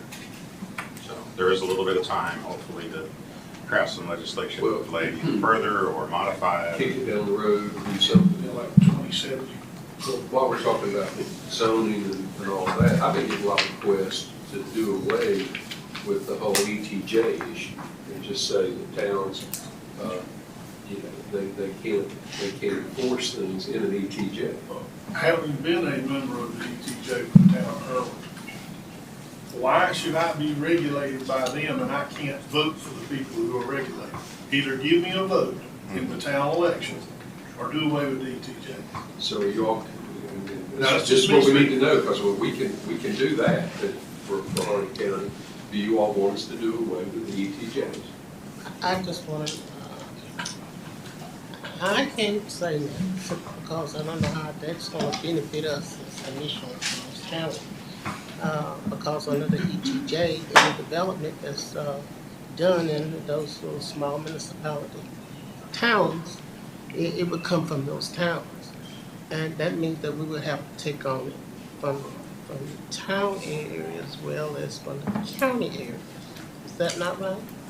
I don't know that it would affect the, the county's not, they're not operating any services to that area. No. So it really only has to do when they get ready to do something, or that, like if Bill gets ready to do something in his house and he wants to do something, technically there is some impediments they can put in his way, but he's still controlled by what the county rules and regulations are. The big thing is just what when everybody who comes to me said, if they can pass something that restricts what I can do with my property if I'm in the ETJ, then I should be able to have a vote on that. But I don't, because I'm not a citizen. So that's the other thing is, if you're in an ETJ, you can vote in city elections. That was the other compromise. Well, actually, if you did that, those people in the ETJ could probably control every election, because there's enough of those in the ETJ to do it. Well, towns don't want that. So you all really need to think about it, and then give us some clarity on what you want us to do. But that has been a big topic that people, because some things that have happened. You know, we did away with the you know, now, if you want to be in a town, it has to be voluntary. We did away with forced annexation years ago, but that's worked real well, because the towns, like, look how much Lillington's grown, because they're offering services and stuff, and like a shopping center has a grocery store that wants to sell beer, it's got to be in a town, or they can't sell beer, because we're still a dry county. But, you know, so we get those conversations. We've had a manager, we've had a peer, about properties. All that's, you know, you've got Caton that's getting ready to go in there. Might have 500,000 square feet of shopping center and stuff in there. So I know have they already been put in town? I mean, in the city limits of Lillington. Yes, they're in. I thought they'd already. I knew they asked. I thought they'd already been voted in. But that's the kind of thing you end up with. And of course the tax value. But the ETJ, you know, I'm looking for clarity from you all what you want. We're going to talk to all the towns too, and we probably ought to have a meeting with the mayors and town managers and just talk about it. Have you been given this conversation? Yes and no. I chair local government. ETJ, if they want to change or do anything on the town, they got to come, the bill has to be introduced and it comes before the committee that the chair. A percentage of what we hear is exactly what we're talking about, where the town either wants to do away with it, de-annex, or increase the size of it, but they have to come before us, and then the League of Municipalities or the Association of County Commissioners, most times the League of Municipalities will be sitting in my office explaining why they're in favor of it or not in favor of it. So, but yeah, it's an issue that has to be addressed. If you guys and the towns are going to have to ask for it, not ask for it. I mean, Jim, I don't see us just volunteering. Because I tell people all the time, somebody says, "Why don't you just run a bill?" I said, no. I'm only going to do what the commissioners or the town have asked me to do on their behalf. I'm not brave enough to decide I'm going to do it. It's political suicide. I don't do it. What as it sounds, but it is. I mean, I shouldn't be speaking for you unless you've asked me to speak for you. Well, it's a complicated issue. I mean, I just got involved with the ETJs, I want to say some 8 years ago. I was dealing with the Shouttown area there. Those people can't understand why, you know, someone even claim you put us in an ETJ. That's been existing for hundreds and hundreds of years. You know, this is the way government works, you know, but it's a complicated issue. Well, I definitely think, I agree 100%. If you're not going to be able to vote for the representatives for that area, then you should not be governed by it. I mean, that's just simple freedom in the United States of America. The ETJ, if they can do things to those citizens, and those citizens have no voice, because as commissioners, we don't supervise the towns. So, me personally, I would say do away with the ETJs because the people are not represented. If you're going to let them have representation, then they can keep the ETJs. But If I can just when ETJs were first started, most counties did not have county zoning. That's exactly right. That was the purpose of it. The idea was to give municipalities to protect their borders. Well, now all places the county zoning is more strict than the city. When I first came on the board, we had no zoning on this side of the river. Yeah, there was none. And people were doing all kinds of things, and nobody could do anything about it. And so that's what led to all of the, well, some people would like for it to be that way again, but you know, we all know. But there's got to be some free land somewhere in there. That's it. When the people came and said they wanted to put a medical incinerator out there, I think that got everybody's attention. Yeah, I was chairman of the planning board of adjustments during that period. We had a lot of fun. We could do everything we wanted to on this side of the river. We couldn't go on that side. We might supposed to even ride it.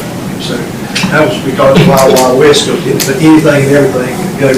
Thank goodness it all did come together. I'm sure Senator Bergen, there was a de-annexation or annexation of a place called Somerville.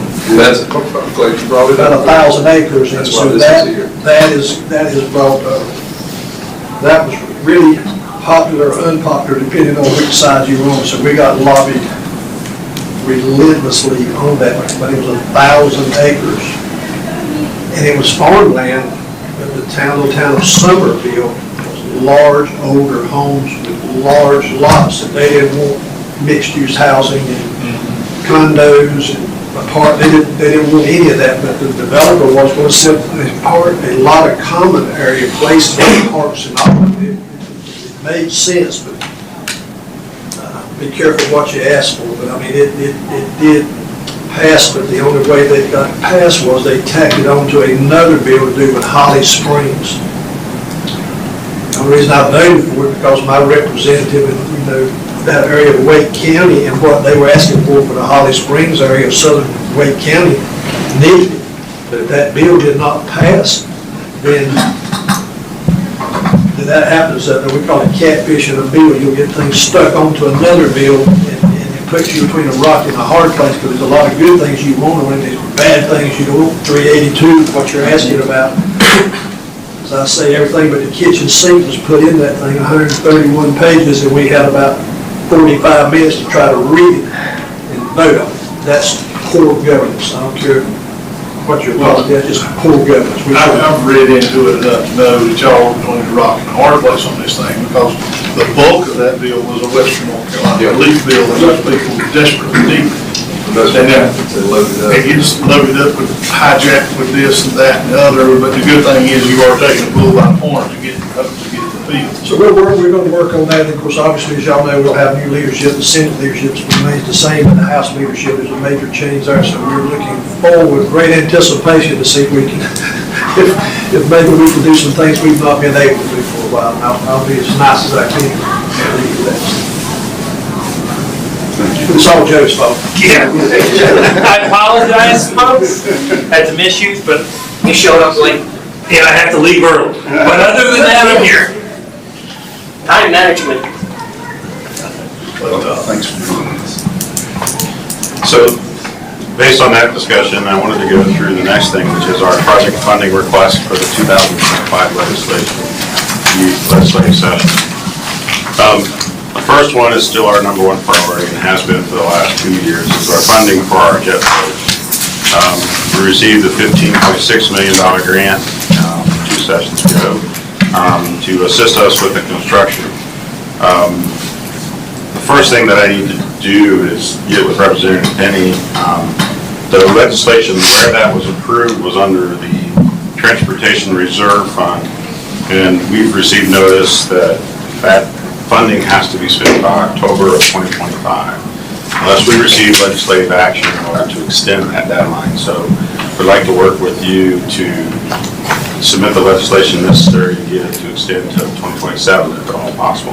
You went to 2027? Yes, because with our design work and then construction, we believe we can be done mid-2027, but even how things go with construction, we got to get 3 bids. We've got a lot of steps we have to follow. So we'll need to look at getting that extension for that TRDF funding.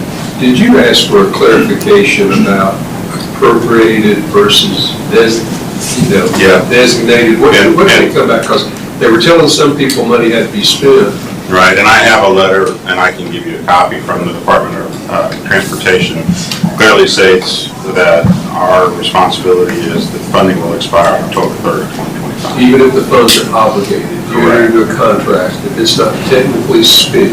But there is an option to extend, and given that we had the issues of getting approval of almost probably 9 months to get approval of our airport layout plan, that really pushed our timeline. I'm not sure, to be honest, we would have done by October 2025 without that delay, but that delay definitely prevented us from having any chance of doing that. So does the county or does the county not have an overlay? We do.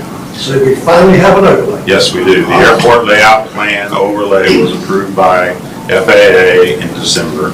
I've signed the document. FAA has to sign the document and I'll get it back, but we have an approved document. Good. So yes. And so if we can get the extension, and then we need to look for about 9.7 million more in order to finalize the widening of the airport, or of the runway, and complete the project. So that's our current estimate. We checked with our engineers, the estimates, they think it's still good. So we have 15.6, we need another 9.7 in order to finalize the project. One more question. Yes. Back when we originally filed for the think we actually filed for, I think it was 25 million, about 15.6. But out of that 25 million, the county's supposed to put $4 million skin in the game. Has the county put that, or is the county prepared to do that? I'm just asking. It isn't there yet. With the other, right now, our project that we're looking at for this year is our animal shelter. And so this would be a project that we would look at in the future, borrowing the money if necessary to put in the additional match that we have. So is the 4 part of the 9.7, or is it? Actually, the 4 would be part of the 9. So really, we need to take 4 off of that. Yeah. We need. Yes, in fact. Because I'm sure Senator Bergen preached this sermon I'm about to. The days of the past and all the monies, federal monies coming, that we're living with North Carolina money now. That little, we've had through things. It's Hurricane Helene, unnamed tropical storm depression 8, tornadoes in Nash and Halifax counties. It's going to take a lot of money to go to the Helene. So we've been, house-wise, we've not been told we're not going to get it, but that's not what I'm saying. But I'm just saying there's a tremendous amount of need for monies. And then the one I harp on every day, the agricultural loss in North Carolina with our farmers is in the billions with a B. So we're trying to decide, I serve on agriculture committees in the House, but we're asking appropriations chairs to set aside $1 billion with a big dollars. Not that's going to be automatically paid to farmers as needed. There's a lot of farmers, unfortunately, are probably going to sell out and not be farming anymore. So, with that said, I just want you to be prepared. We're going to ask for whatever you guys ask us to ask for. Right. Just knowing in the back, because we all watch the news, we all know about these events I just named. We're not sure at this point what kind of money we're going to have.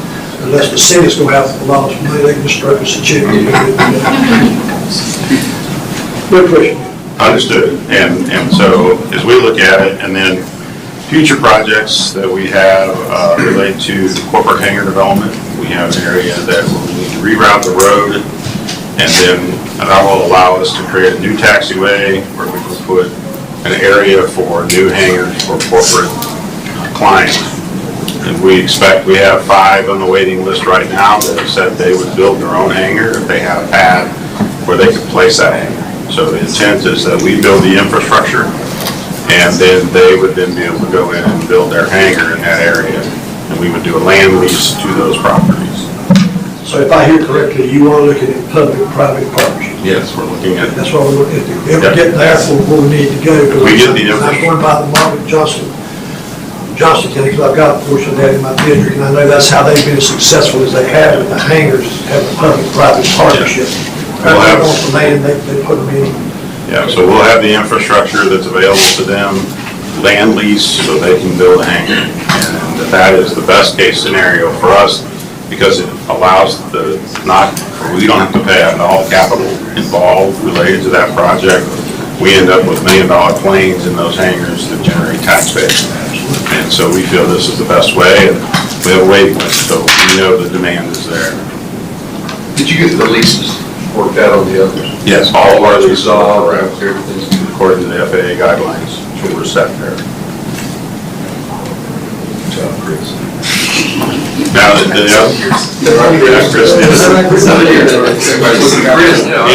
he still has hair left. I'm not sure I was going to. He borrowed some of mine.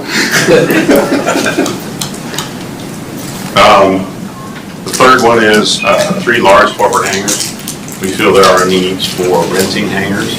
We have a lot of transient aircraft. There's a need for us. Those hangars would be hangars that the county would own, and then we would lease them out to individuals that don't have a desire to build their own hangar but would like space. We believe that when the runway is extended, there'll be higher demand to be at our jetport, and so with the larger aircraft that we would likely see. The fourth item is new trail park development. There's a lot of work that's going on right now. We're in the process of preserving the old entrance to the school. That project's currently, it's been bid. I think it was going to have to be rebid, wasn't it, Colby? Yeah. Being rebid. But we have money set aside to do that project. That's the first step. but we have a lot of other neat things that we're looking at with the amphitheater, basketball court, shelters, restroom facilities, and a really nice walking trail around that area. Project 5 is your Greenway project design. We have strong desire, and we have some of the right-of-way already to build a greenway from Williamton to Raven Rock. And so we're looking at needing to complete the design. Also working with the Capeton development to run that same greenway from Williamton all the way over to Bowie's Creek. Would give a really nice long greenway trail for people to utilize, and so we need the funding in order to be able to get the design work done. It's an extremely lengthy trail, and it's going to take some work to get the right location for running that. Didn't we have some money didn't we get some money for that Johnson Farm project? Right, there is money for Johnson Farm, and we're trying to finalize whether that's going to move forward or not. We're coming up close to a deadline to get a commitment from the Johnsons as to whether they're going to move forward with that. Coley's had some conversations with Representative Penny about that and keeping him informed on where we stand. The issue that we have is if it doesn't go forward, then how do we move forward? Because the way the legislation would, it was for the Johnson Farm, and so we would need to make an amendment to that if we have other worthy projects that are similar. Well, that's what I was wondering, if we could maybe, if you don't go forward, could we have it redirected like the Greenway project or I think something? you could, if you were amenable to that, and this project decides to not go forward, we would definitely be interested in seeing it redirected. For recreation and for the county. Yep. So, I mean, I don't think people would give us much grief on it if we tried to. We have plenty of other recreational needs and plans for the future. Don't lose it if you don't. Right. And I'm not shaped on that, to see if there's a sunset clause on that money or not, I'm not sure. Yeah, if you don't mind, just double check on that. You're correct, Senator. We have a Greenway master plan, we have priorities already laid out. And with our comprehensive land use plan, the board's fixed to adopt in a couple of months, all that's going to come true to form as far as greenways being at the top of the list. And we like to look at more village settings, and Campbell University's at the top of that list as far as pulling that together. So when you pull Capeton into that mix, and you have the Cape Fear River and the university right here in the center of our county, that's a recipe for goodness there as far as quality of life. So below those top 5 priorities, there are a list of other projects that are important to us as a county that did not rank in the top 5. And I list those more to make you aware of them. Sometimes, I know the legislature, as they begin to have debate, they put aside a pot of money for certain types of activities, and maybe an opportunity for us to apply for a grant or be a part of the funding for that. And so we include those on the list as potential projects that will need funding at some point, but they're not towards the top of our list at this point. Can I ask you to think about a water and sewer project to go up in your top 5, because we appropriated $1 billion each year of the last budget, and I've been told there's going to be money reverted. You probably know that too, because a lot of projects either were priced out wrong, they can't do them, they're coming back and saying they've got to have a lot more money, which is not going to be available this year. I think, if you could present a regional ask, I think we have a number of projects that are upcoming. If you want to go really large, within probably 5 years, our intent is to do a new water plant in the Dunn-Erwin area. We've already had discussions with potentially partnering with the towns to, especially Dunn, because we already have Erwin, to potentially work with them, because they have some capacity needs as well, that we could upsize our plant and sell water to them. So that is part of the discussion. We're also looked at potentially other partners that may have an interest in needs. Do 3, do a big, middle. Got it. And small. And we have others, yes. We're looking at some work that we've done in the town of Erwin to identify the water lines that are there, and there's a lot of water lines that need replaced in Erwin. And so that's going to be a long-term project, but it is definitely something that we have on our radar as a future project. So Pretty much for those of you that know it, the original Mill Village, you could replace the whole thing. I mean, it's all cast 40, late 40s, early 50s era cast iron line. And you have a 4-inch line that's got that much workflow in the middle of it because the rest of it's crust, dust. It's, yeah, I've seen them when they've been tore out, replaced, and frozen, busted. That's certainly a worthy project. Yep, we'll do. I'll break that up and send it to you to follow up. While we're on that subject, just, I don't think I want to talk to you about it or not. I know I talked to Commissioner Morris about it. The Buies Creek Coast Connector, I think got $14.5 million in it. That project never started, so I checked and make sure there was not a sunset clause on that, and there is not. Okay. So that money's still sitting there. So my question is, I think we've got a new person in charge. Yes. Can I elaborate on that? Sure. When I went down to meet Mr. Bird, he was sitting at his desk going over the capital projects, and that was on the top of the list. So he's working on it now. And how far they've gotten, but it just so happened he had a list of capital projects there that and the Old Hamilton Road line, and there was one somewhere else that he was sitting there refiguring numbers and that kind of thing, trying to get it going. So hopefully we'll have some movement on that shortly. Okay, because I would like to the money was earmarked, and it was earmarked for a specific route of that line. Your former person in charge told me that they were going to take a shortcut, but that was not the money that was asked for in the budget. So, I mean, you guys told me they're doing what you're going to do, but I don't want it to be different than what I conveyed that it was going to do. We'll verify with you. Yeah, we received, the good news that I got the other day was they did a project on Matthews Road for the town of Irwin that we're managing the grant that the town of Irwin got.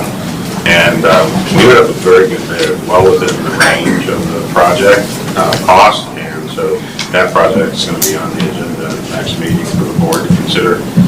So I'm hoping that this favorable bidding environment continues for a little while as we get ready to start doing some of our projects like that. Normally, when you, Mr. Morris, you would know this, the I-beam that the city does got hold of that water line, has there been any work on that? I came by there and I didn't have time to walk up to the crater, but I noticed that some things had changed and they've been working on it, but how much they've accomplished out of it. Yeah, I'm not asking the question, I've been by there lately, but I know it's gotta be addressed, it's not going away. For those of you, what he's referring to is there's a major water line runs out of the Dunn plant, going to Dunn, runs down K Street in Irwin, which is on the side of a steep hill, and it washed away, and you had, 40 foot of that water line suspended in the air, probably 10 or 12 foot above the ground. That's a high pressure line. Yeah, and it would take out about half of North Irwin before anybody could stop it. It would take out the city of Dunn, where they wouldn't have Yeah, any water. they don't find that happens that often, the line that runs behind our old school. And that's not keep it going.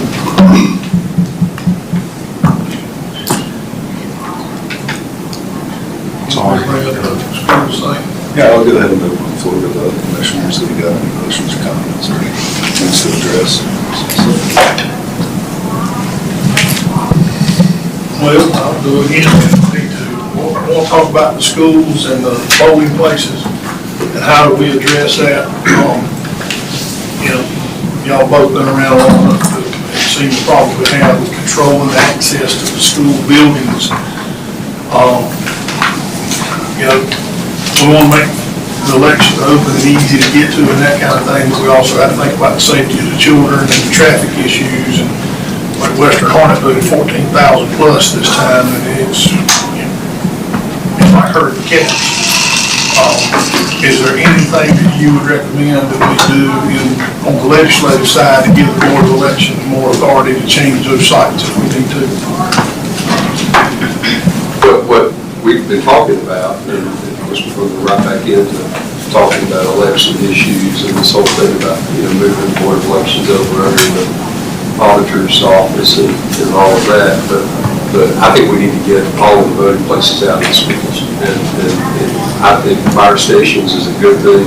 I think out in the western part of the state, we need to almost, we need to divide that up into like 3 places, 4, whatever, and just use the fire stations. They're close to everybody, and I know it's more work on Claire, and I know it's more work on Claire and all her folks, but there were 300, when I left the line down there were 300 people in Western Harnett, and they finally moved them all inside, and everybody got to vote, but it took a long time.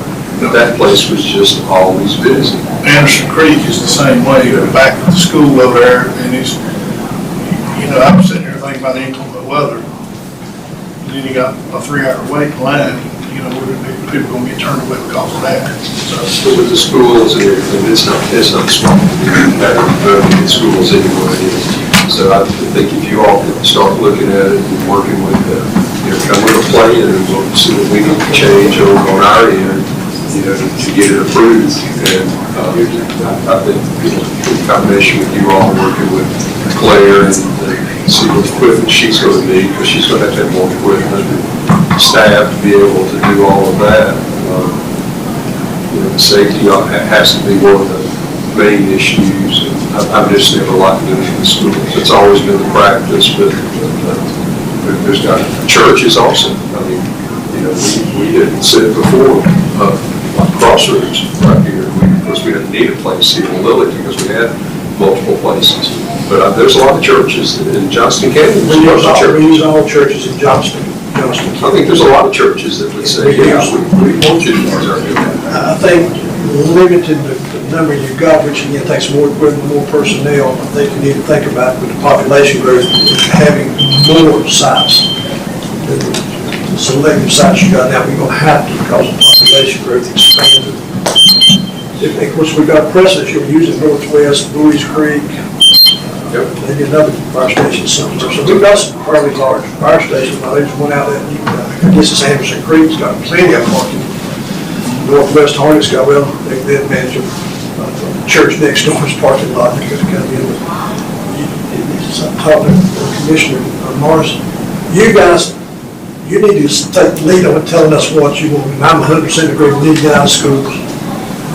Because the security, even if it's the day the building is closed, a person that we were not invited to our home may have slipped in the building, hid in there. To me, it's just it's a safety issue that we got to address, and we need, in my humble opinion, we need to look at another place. But again, you guys tell us what you want to do, and if we got to run a local bill or whatever we need to do, I mean, we've got our support. I think we're all on the same page.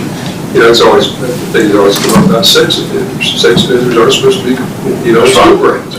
But then, but they go there, we have to let them go there and vote. But it's just, I think it'd just be smart to get it away from the schools. And so, as Howard said, you all come up with a plan, you all work with Claire, but we need to make sure, and I'm gonna lobby for Claire just a minute. We got to make sure she's got the tools and everything to put on the safe election. I want people confident in our elections, and I think Harnett County did a good job. I had no complaints about Harnett County. I did some other counties, and I'm sure Howard did too. But other than people having to wait at some of the locations, I'm still not a big fan. I think early voting is just too long. That's a bigger discussion. But all of us that work out there will tell you, that's a lot of days, and there's a lot of days. I think we ought to look and say, go back and do calculations across the state and say, see how many days it was over a certain number of votes, and eliminate days based on that. If you said, well, I think there ought to be 6 or 7 days, I'd say that's probably gracious plenty. Now, me, I personally, I think we ought to have election one day, and it ought to be 24 hours. But start, and go through a 24-hour period and have an election in one day. There you go. But you're not going to make a voting place. But they, just think for most countries, and I've been to a number of them where they have the election in one day. And I mean big countries that have it in one day. But that's going to be a discussion. I want everybody to have the opportunity to vote. I don't want anybody that couldn't vote. But with voting being 17 or 18 days of early voting, plus absentee ballots, plus visual ballots, plus everything else you can do. If somebody didn't get to vote, it wasn't because they didn't have the opportunity. They just didn't take it. So. What's that on the ideal, please? 17 days is too long. I'm gonna quote you. When I say. Well, I've been saying, Representative Pivot, he knows me. But I don't think it should be no one day. I'm just saying, you know, there's got to be a compromise. Yeah, compromise somewhere. Compromise that we can all agree because of what our party politics is, 17 days. I've heard that from both parties. It's entirely It is too long. It's expensive, it's too strenuous on the candidates. Particularly when you got multiple counties, it gets really interesting. And I don't think it should be in restrictions. You know? No. Well, I think, I'm not saying that we force them to, but we say we're looking for places and if the church volunteers, I don't think it's. Well, that's fine. Yeah, I don't want us to force it, I don't want us to force the fire department. I've spoken to a couple of churches down on the western side that have the community centers, basketball courts out back, you know, that are more than happy to house them, you know, but, I mean, we have Old Ben Haven, we got the Y. Old Ben Haven's good. Putting some feelers out there, Old Ben Haven, the Y. There's a lot of places. I think. Can I just give one? Yes. One from I'm losing my voice. I will say that legislative wise, we don't get the same, what's the looking for? We don't have the same protections using churches and private facilities that we do using public funded, tax funded things. If we were to use a church and they were to change their mind, they can change their mind and kick us out, you know, right before the election. So if we did that, we would need more protections We need a contract. from using churches. You don't have a contract when you enter into something like that with a facility? Yeah, because all of our facilities are tax funded, so we have. Well, our neighboring county has got 250,000 people use all churches. So I'm assuming that Johnston County can figure out a way to do it, and Harnett County can figure out a way. They probably entered into a contract. Well, we can figure out a way to do it, but you know, there's only certain churches that would fit that kind of category to have elections there. And I know many of the black churches do not fit that category. Well, here, I want to go ahead and take a moment of privilege. Notice and didn't get to introduce Mr. Brad Butte is here from the school board. Just want to give him some recognition. So, thank you. I meant to do that a minute ago. And Joe Pike, thank you for showing up. Representative Pike.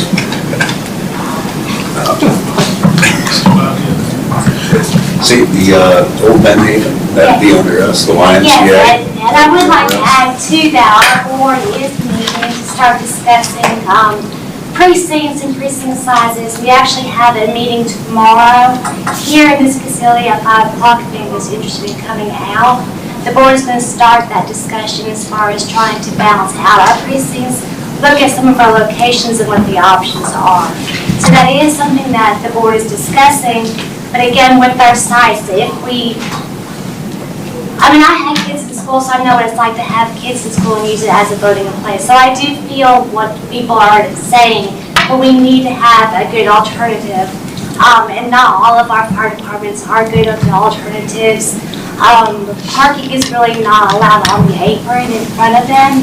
And then if you're thinking about early voting, you know, for those many days being at a fire department, we're going to be impeding on their traffic and work as well.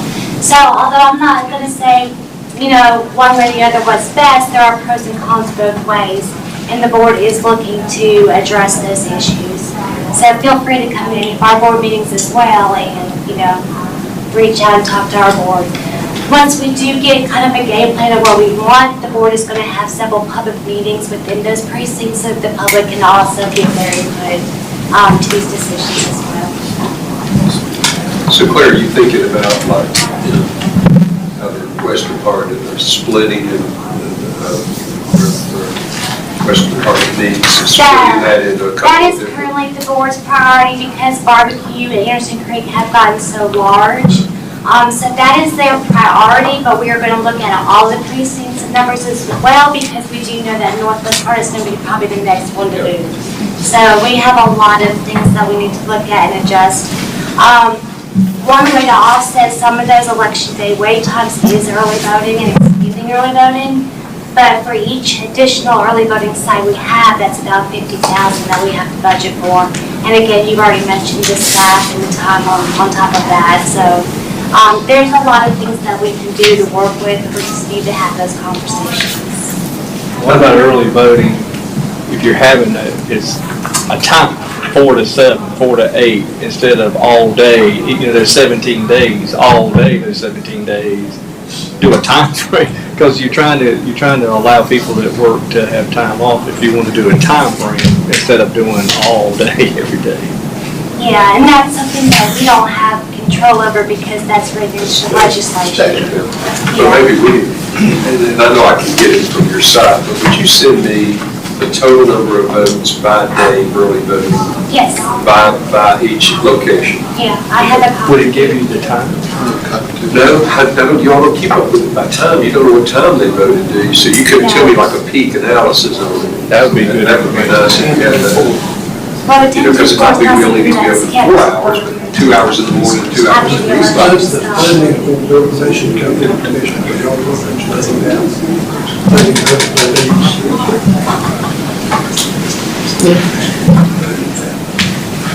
and I'll remind you, there's at least one, I think, 2 cases pending right now that's in litigation about election reforms or bills that we passed. And I don't know where they're at, and I haven't asked. I'll ask when I get back in the building Wednesday, so there's 707 or 727 or something like that. It's an airplane number on it. Yeah. It's 747.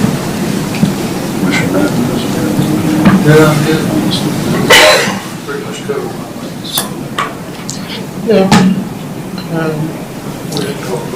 Representative Hyde, I just recently learned that after the election, you no longer represent the Riverside area. COLE has set up meetings with the residents there, and we have been meeting with Rebels. Yeah. Engineering firm. Okay. Yeah. And they have really came up with a plan of how we can resolve the flooding in that area. In the last meeting, the engineers spoke about us speaking to our representatives to see if there was anything that they could help us with as far as the funding. Because it's a project that we're going to have government funding. It's going to have to go from the state as well as from the federal government, because it's a huge project. It's going to take a lot of funding. I wanted sometime to talk to you about that and get you involved in that project, because it's what I promised the citizens in that area. And I'd like to say that was in the penny. We thought we had it. We thought we had it made. It disappeared. Yeah, there's a lot of work to do, and I appreciate the work that you did on that project. I didn't contact you, Senator Burke. So, but I We did a do. big project down there, remember years ago? Yeah. And one of the problems was all the beaver dams down through there. That's not the We went case. in there, I know, we went in there and cleaned all that Yeah. out, and spent a lot of money down there, and then, but that is just a low, swampy area down there where it is, it's gonna have to, there's got to be some equipment, drainage and everything. And they have come up with a great plan. They think we can alleviate some of the problem there, and I think that's what we need, some a representative there involved in. And they gave us a phased presentation on kind of their plan of attack on it. One of them was that beaver dam area is back. They addressed that, as well as maybe changing up going there with the dredge. They're going to have the dredge out of that, which, I mean, obviously that's a pocketbook expense there. So any way y'all can help us out with something like that, any projects that come down the line, we greatly appreciate the help with that. And I gotta say that the county, I am very pleased with what Fred, our manager, has committed to the project. So we're gonna need a lot more than what. There's a lot of federal money, the reason I say that, the basic opportunity we have, all those canals, ditches, whatever you want to call them, were dug by DOT back in the day. In the day. DOT only manages in the right of way, which means all your lateral drains that takes your water to the Cape Fear River are all stopped up, rotted up, because they've not been maintained for years. But as you know, we met with DOT and they said, "Hey, we'll just go right here." They might put in a bigger pipe for us, but they will not do. The main thing was to clean out those lateral drainage ditches. Basically, on those canals that got the water to the Cape Fear River, they're all rotted up now, and that's which means the water cannot flow where it needs to go. And it was promised by DOT that they would keep it cleaned out so the water would flow, but they haven't done that. Yeah, I go through there occasionally, just peek to see if I maybe I'll get surprised one day, but I'm not surprised. Anybody that drive through there, it really touches your heart, because no citizen should live in that type of environment. So I appreciate your insight on that.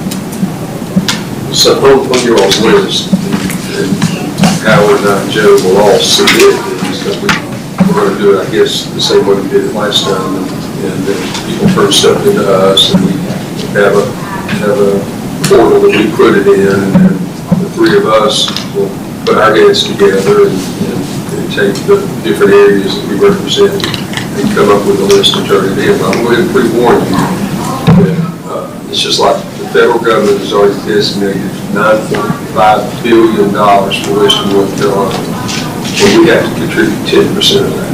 That's $1 billion. And every bit of money that comes to them, we have to put money in, plus all the other things that have already been designated or that aren't going to be asked. So we all feel like this is going to we got through Christmas, but we might have a hard candy Christmas coming up this next time, because I just think things are going to be tighter. And the same thing is going to start happening in Raleigh. It's going to be happening in Washington, because there's going to be people that are going through looking for areas, ways to cut expenses. And so, some of the federal money we get may be cut. We're already talking about that at HHS or DHHS and HHS about it. The transportation budget is just through the roof because of Western North Carolina. I was talking to Ralph Heiss when I was sitting out in the parking lot. They were saying they were having sleet and snow up there, and the roads are already in terrible condition, and we've got people that are still having to walk in and out of their homes because we're having hundreds and hundreds of private roads and driveways just got completely wiped out. And I think every DOT employee has been up there. And Keith Anderson works here. He's already been up there and worked 2 weeks. He was up there a few weeks ago, and they're rotating employees up there all the time. But don't get aggravated with us if there's some things that just don't get put in the budget, because I'm just afraid that there's going to be a period of time here that we go through before we start seeing the kind of funding. I don't know if we'll ever see the funding we saw during COVID, and all the money that came down. I don't think we'll ever see that again.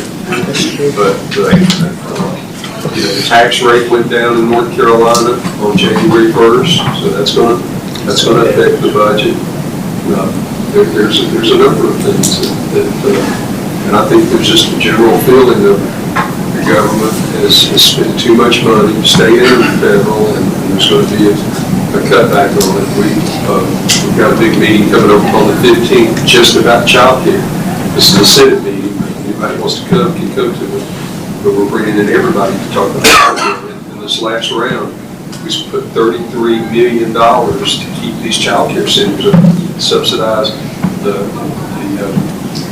employee pay and everything for the, to keep them up and running. The state can't keep doing that. So we're going to come up with a different plan to do it. And I might be coming back saying, are there any facilities that you all have that we could set up private child care centers in, where they would use the space at no cost, but they would provide insurance and everything else on it, but then run child care. We're going to be trying to do that with a number of locations. The Sandhills YMCA group that has, we've got 4 YMCAs, so we need down on our side is one of them. That's something that they a lot of groups in all now are offering, taking up kind of their space in order to provide for that as well. So I'm sure we'll get together in the future. future and discuss that. The churches are another, there's a lot of, y'all know the crossroads here. We've had 3 different groups reach out to us, wanting to either start charter schools there, or start some kind of a homeschool hub there, or something. You're seeing a lot of movement in the whole education area, and I think that's going to continue. Sure, James. The one thing I wanted to bring to your attention, see if you can help. You know, we, in Harnett County especially, we have an issue trying to keep enough SROs in the schools. And one of the hindrances that have came about was, I don't know if it was training the standards did it, I don't know who the author of the problem was from, but you have to hold your general certification. You can't get your general certification until 1 year after your study. So you have to be employed a year. My thing would be is, I understand that for the 21-year-old, 22-year-old that's come out, went through BLED, got hired. But when you're hiring former military, older people, we need a waiver. There needs to be a waiver in there that when there's a reason that you don't have to have it. You see what I'm saying? Because right now you've got officers that will come in that want a job, but yet they're just newly certified and they can't go into an SRO position. And so if you could get something in there, get some waivers in there that would, somebody served in the military doesn't need to wait 12 months to be able to go into a school. I mean, you know, I'm 30-year retired law enforcement. I just don't see the reason for someone like that having to wait a whole year. If we've had new teachers that put right in school. We do. I mean, We think do. about it, that's. But you know, I know when you're putting a brand new rookie in there, they do need to be exposed to a lot of things, but somebody that's been in the military especially, I'm just using that because it's a different, they've been exposed to a lot, and they have that calm thinking, decision-making skill already. You know, so. Good point. If y'all can help us on state funding for the schools, the teachers, we certainly would appreciate it. More state funding. I understand. I think that's as all heard me talk about, I think we need to completely change education in North Carolina. We haven't changed it since the late 1800s. We do it exactly the same way we always have. And I think we're going to have that conversation about statewide year-round schools, about just changing. You know, I'm a proponent on starting schools at age 3, and then moving the 11th to 12th grade to community college campuses. 58 wonderful community colleges. We ought to move that and just completely redo education the way we do it. We would save billions of dollars in new school construction because, you know, how many schools are there in Harnett County now? 28? 27. 20, including virtual academy. 28 and a half. 28. So for every 4 schools that you put on a year-round schedule, you end up with the equivalent of a free school in space. And so, you know, technically, of course, it has to do with geography of where they are, but if you took all the schools in Dunn and put them on a year-round schedule, how much extra space you would have. One thing that needs to be addressed in education before we ever talk about buildings is we need to revisit the authority that our principals and our senior staff have so that Brooks Matthews can maintain order in his buildings. I agree. You know, until we get control of our buildings and look at a student and say, if you don't behave, you can seek your education somewhere else, it's not going to get any better. And Howard was on the board with us, Eddie was on the board, my wife's a career school teacher, so is his. Howard's wife worked for DPI for years, and they'll all tell you the same thing. Until we can take our school buildings back, it's not going to get any better. We're introducing a bill about phones. I think phones are one of the things that's helping get it out of control. And we're going to be introducing a bill. It's not a ban, but it says the policy is that the student cannot use their device during the school day. They can take it with them if they want to, but I'm a proponent of these yonder pouches put the phone in, it magnetically locks, they keep it with them all day. I have a problem with us taking their phones away from them because these devices now are all $1,000 plus in value. And I don't want the school or the principal or the teachers being responsible for it. Well, I think that's a good idea. I don't see taxpayers having to spend money when you look at the child and say, these are the rules, follow them or get out. And that's what I'm saying, is make it the opportunity to do it. We've got 3 counties that are doing it right now. All 3 of them love it. They said they would never go back to letting the kids have their phones. Isn't there a phone in every classroom in Hardin County now?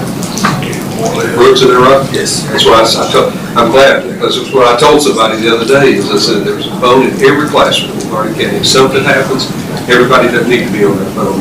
The teacher needs to be telling everybody what to do, and they don't need to be talking to their friends or family or parents or anything else about it. That's how people are going to get hurt. They need to be listening to their teachers. That's pretty much the way it used to be. Work too, Yeah, work back in those days.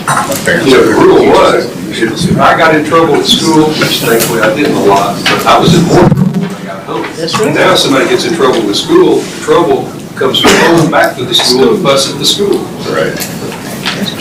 When I first went to the legislature as a freshman, they said it's 3 things that you don't ever address: fur, fin, feathers. And the 4th one they told me is that the newspaper owns more than you do. And right behind that is, I can tell you, there's not a lot of appetite to take on K-12 education in the general assembly. I'm sorry, again, I think we all agree that the system as we know it compared to our generation when we went is not the same. I hate to say it's broken, but it does not function the same. It goes back to your point. Principals have got to have the authority to get control of their building. My tenure on the school board, I remember the first major meeting we went to was down the old Lillington School in the auditorium. And I sat down on the podium, and there was very few parents in there. There's a lot of grandparents in there. And I promise you, they wore us out.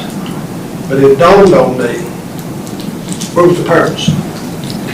Grandma and Grandpa was there, but the parents was not there. And I think that's a culture that we've got in our school education. And I get invited to go to visit schools in Johnston County.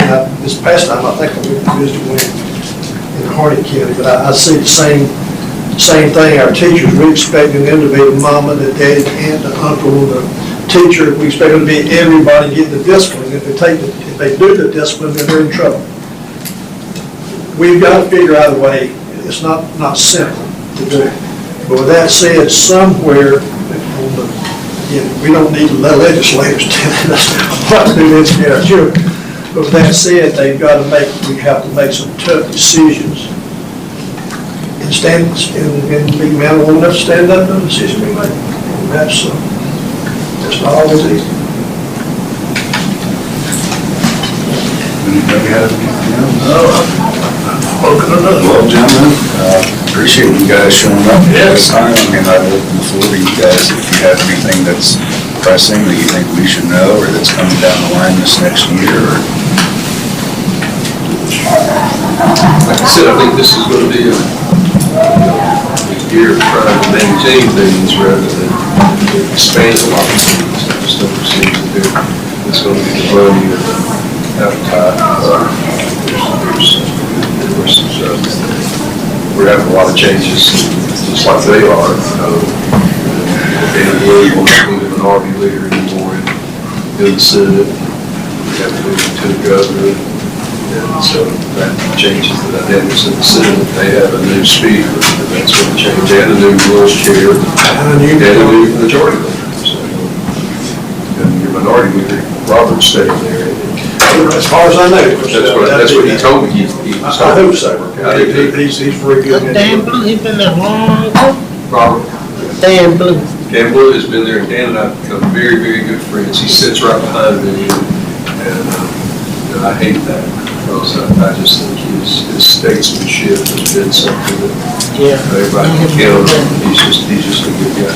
But I want to invite you. I know that the manager and assistant managers and different people have been up there. But I want to invite you all as a group to come up with this with us. I used to go. I want you to. We used to I go. know.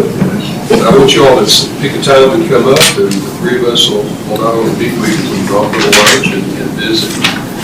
You all can be together for an event like that. You're supposed to be together for other times, but coming to something like that, you can come and visit with us. We'd love to have you come. Well, echo what Senator Berger said, we call it the People's House for a reason, the People's Building. We're there to represent the people. You guys are between us and the people, so we need to hear your input. But there's going to be quite a bit of, not so much change in the Senate per se, but there is in the House. We've got a new speaker, Destin. We're assuming we have a president. Destin Hall will probably be that. John Bell will step up, a majority leader to the Rules Chairman. And then Brendan Jones from Columbus County will be the majority leader. I looked, if I'm not mistaken, Ken, both parties, there's 18 people not coming back. And they were tenured people, which means a lot of them were senior chairs of different things. Now, yours truly is put in to be senior chairs of a bunch of them. I said, I don't want to be the chairs of all of them, but I would like to, because at the end of the day, Senator Bergen, President Pacte is saying, depending on the size gavel you get on which committees, determines how much money we can bring back to our districts. And Senator Bergen made that, I did not know that yet. I know what I've asked for, but we don't know what that is. We'll know, I guess, in either tomorrow night, the House is having our caucus meeting tomorrow night, and then we'll be back in session Wednesday. That's the formal oath of office ceremony. That'll be a lot of pomp and circumstances. Now, I don't know if we'll recess after that and start passing out gowns. Don't have a clue, because everything's been held very close to the vest because, again, of senior leadership change. So, Joe and I, we just like a child with a box of Cracker Jacks. We're waiting to see what the price is in the bottom when we get there. My commitment is my door's always open. Most of you call me. I won't promise you I'll do anything, but I promise you if you don't ask me, I can't do anything. So my door's always open. Call me, and that's Representative Pike and I work very closely together, because he's got the majority of the county now. I've got 5 precincts, and I've got 6 over in Johnston, but the 2 legislative besides myself in Johnston, we all work together very, very closely, because it's not like I'm going to get all the money from my portion of the pie and get the rest of it, because collectively we have to work together. Representative Larry Strickland, who somebody may have met, he's a senior appropriations chair.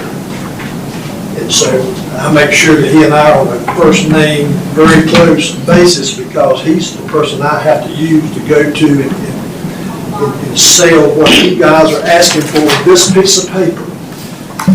And we have an agreement, particularly where it comes to the airport, that we don't consider Johnston County Regional Jetport and Harnett Regional Jetport as competing jetports.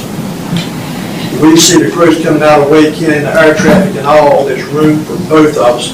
If there was only one of us, we couldn't handle it either way. So right now, we have that commitment from our legislators over there, and then Senator Sorry and I are very close too, like Senator Berger. We all work, Harnett and Johnston, we group together. We work very, very closely together.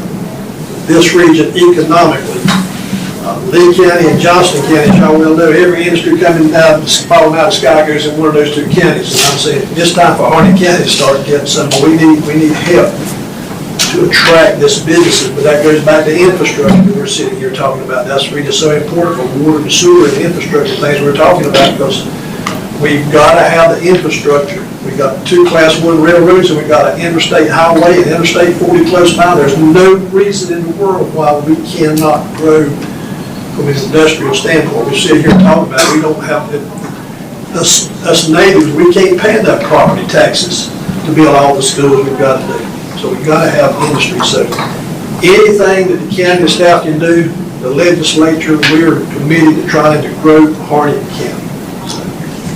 One last thing that I'll share, the discussion about another interstate coming through and coming south of Wellington is going on. And I don't know if you all know this, but there's a group that's been put together in Fayetteville to lobby to have federally and statewide to have that moved south into Cumberland County. So you all need to be being proactive about that if you aren't already, because they put together a lot of money to try to do that. And there's some folks, the plan always was for it to come down and come, in through Harnett County, just as, depends on where below Lillington, but to come through somewhere, then come down the 421 corridor and then leave and go south. But there's folks now that are wanting to move all the way down to 87 and go down 87 and bypass a lot of the counties. So I would be talking a lot about that, thinking a lot about it. I think we wasted $800,000 to try to get that done. Do you think it would come through Littleton? Do you think it would come through Littleton or No, we're outskirts? south of Littleton. Yeah, I think it. I think the last I saw, they're advocating for it to come down through 87 or 421, 87, and then cut through as well. So I'm just saying that's I've had a lot of calls about it, and you all need to be working on that and lobbying for it, because whoever gets that, you know what happens, along the interstate, you're gonna have room. And it's gonna be, it'll be a big deal. 87 corridor can handle that right at this point. You're trying to get the interstate. Yeah. Do you know the name of that group? I do, but I'll share it. I had a call from a citizen talking about that, but I didn't understand it because I hadn't heard it. I'm sorry. I had a citizen to call me about that, but I didn't understand it because I hadn't heard anything about it. It's developers, folks that want to do it. Putting the money behind it.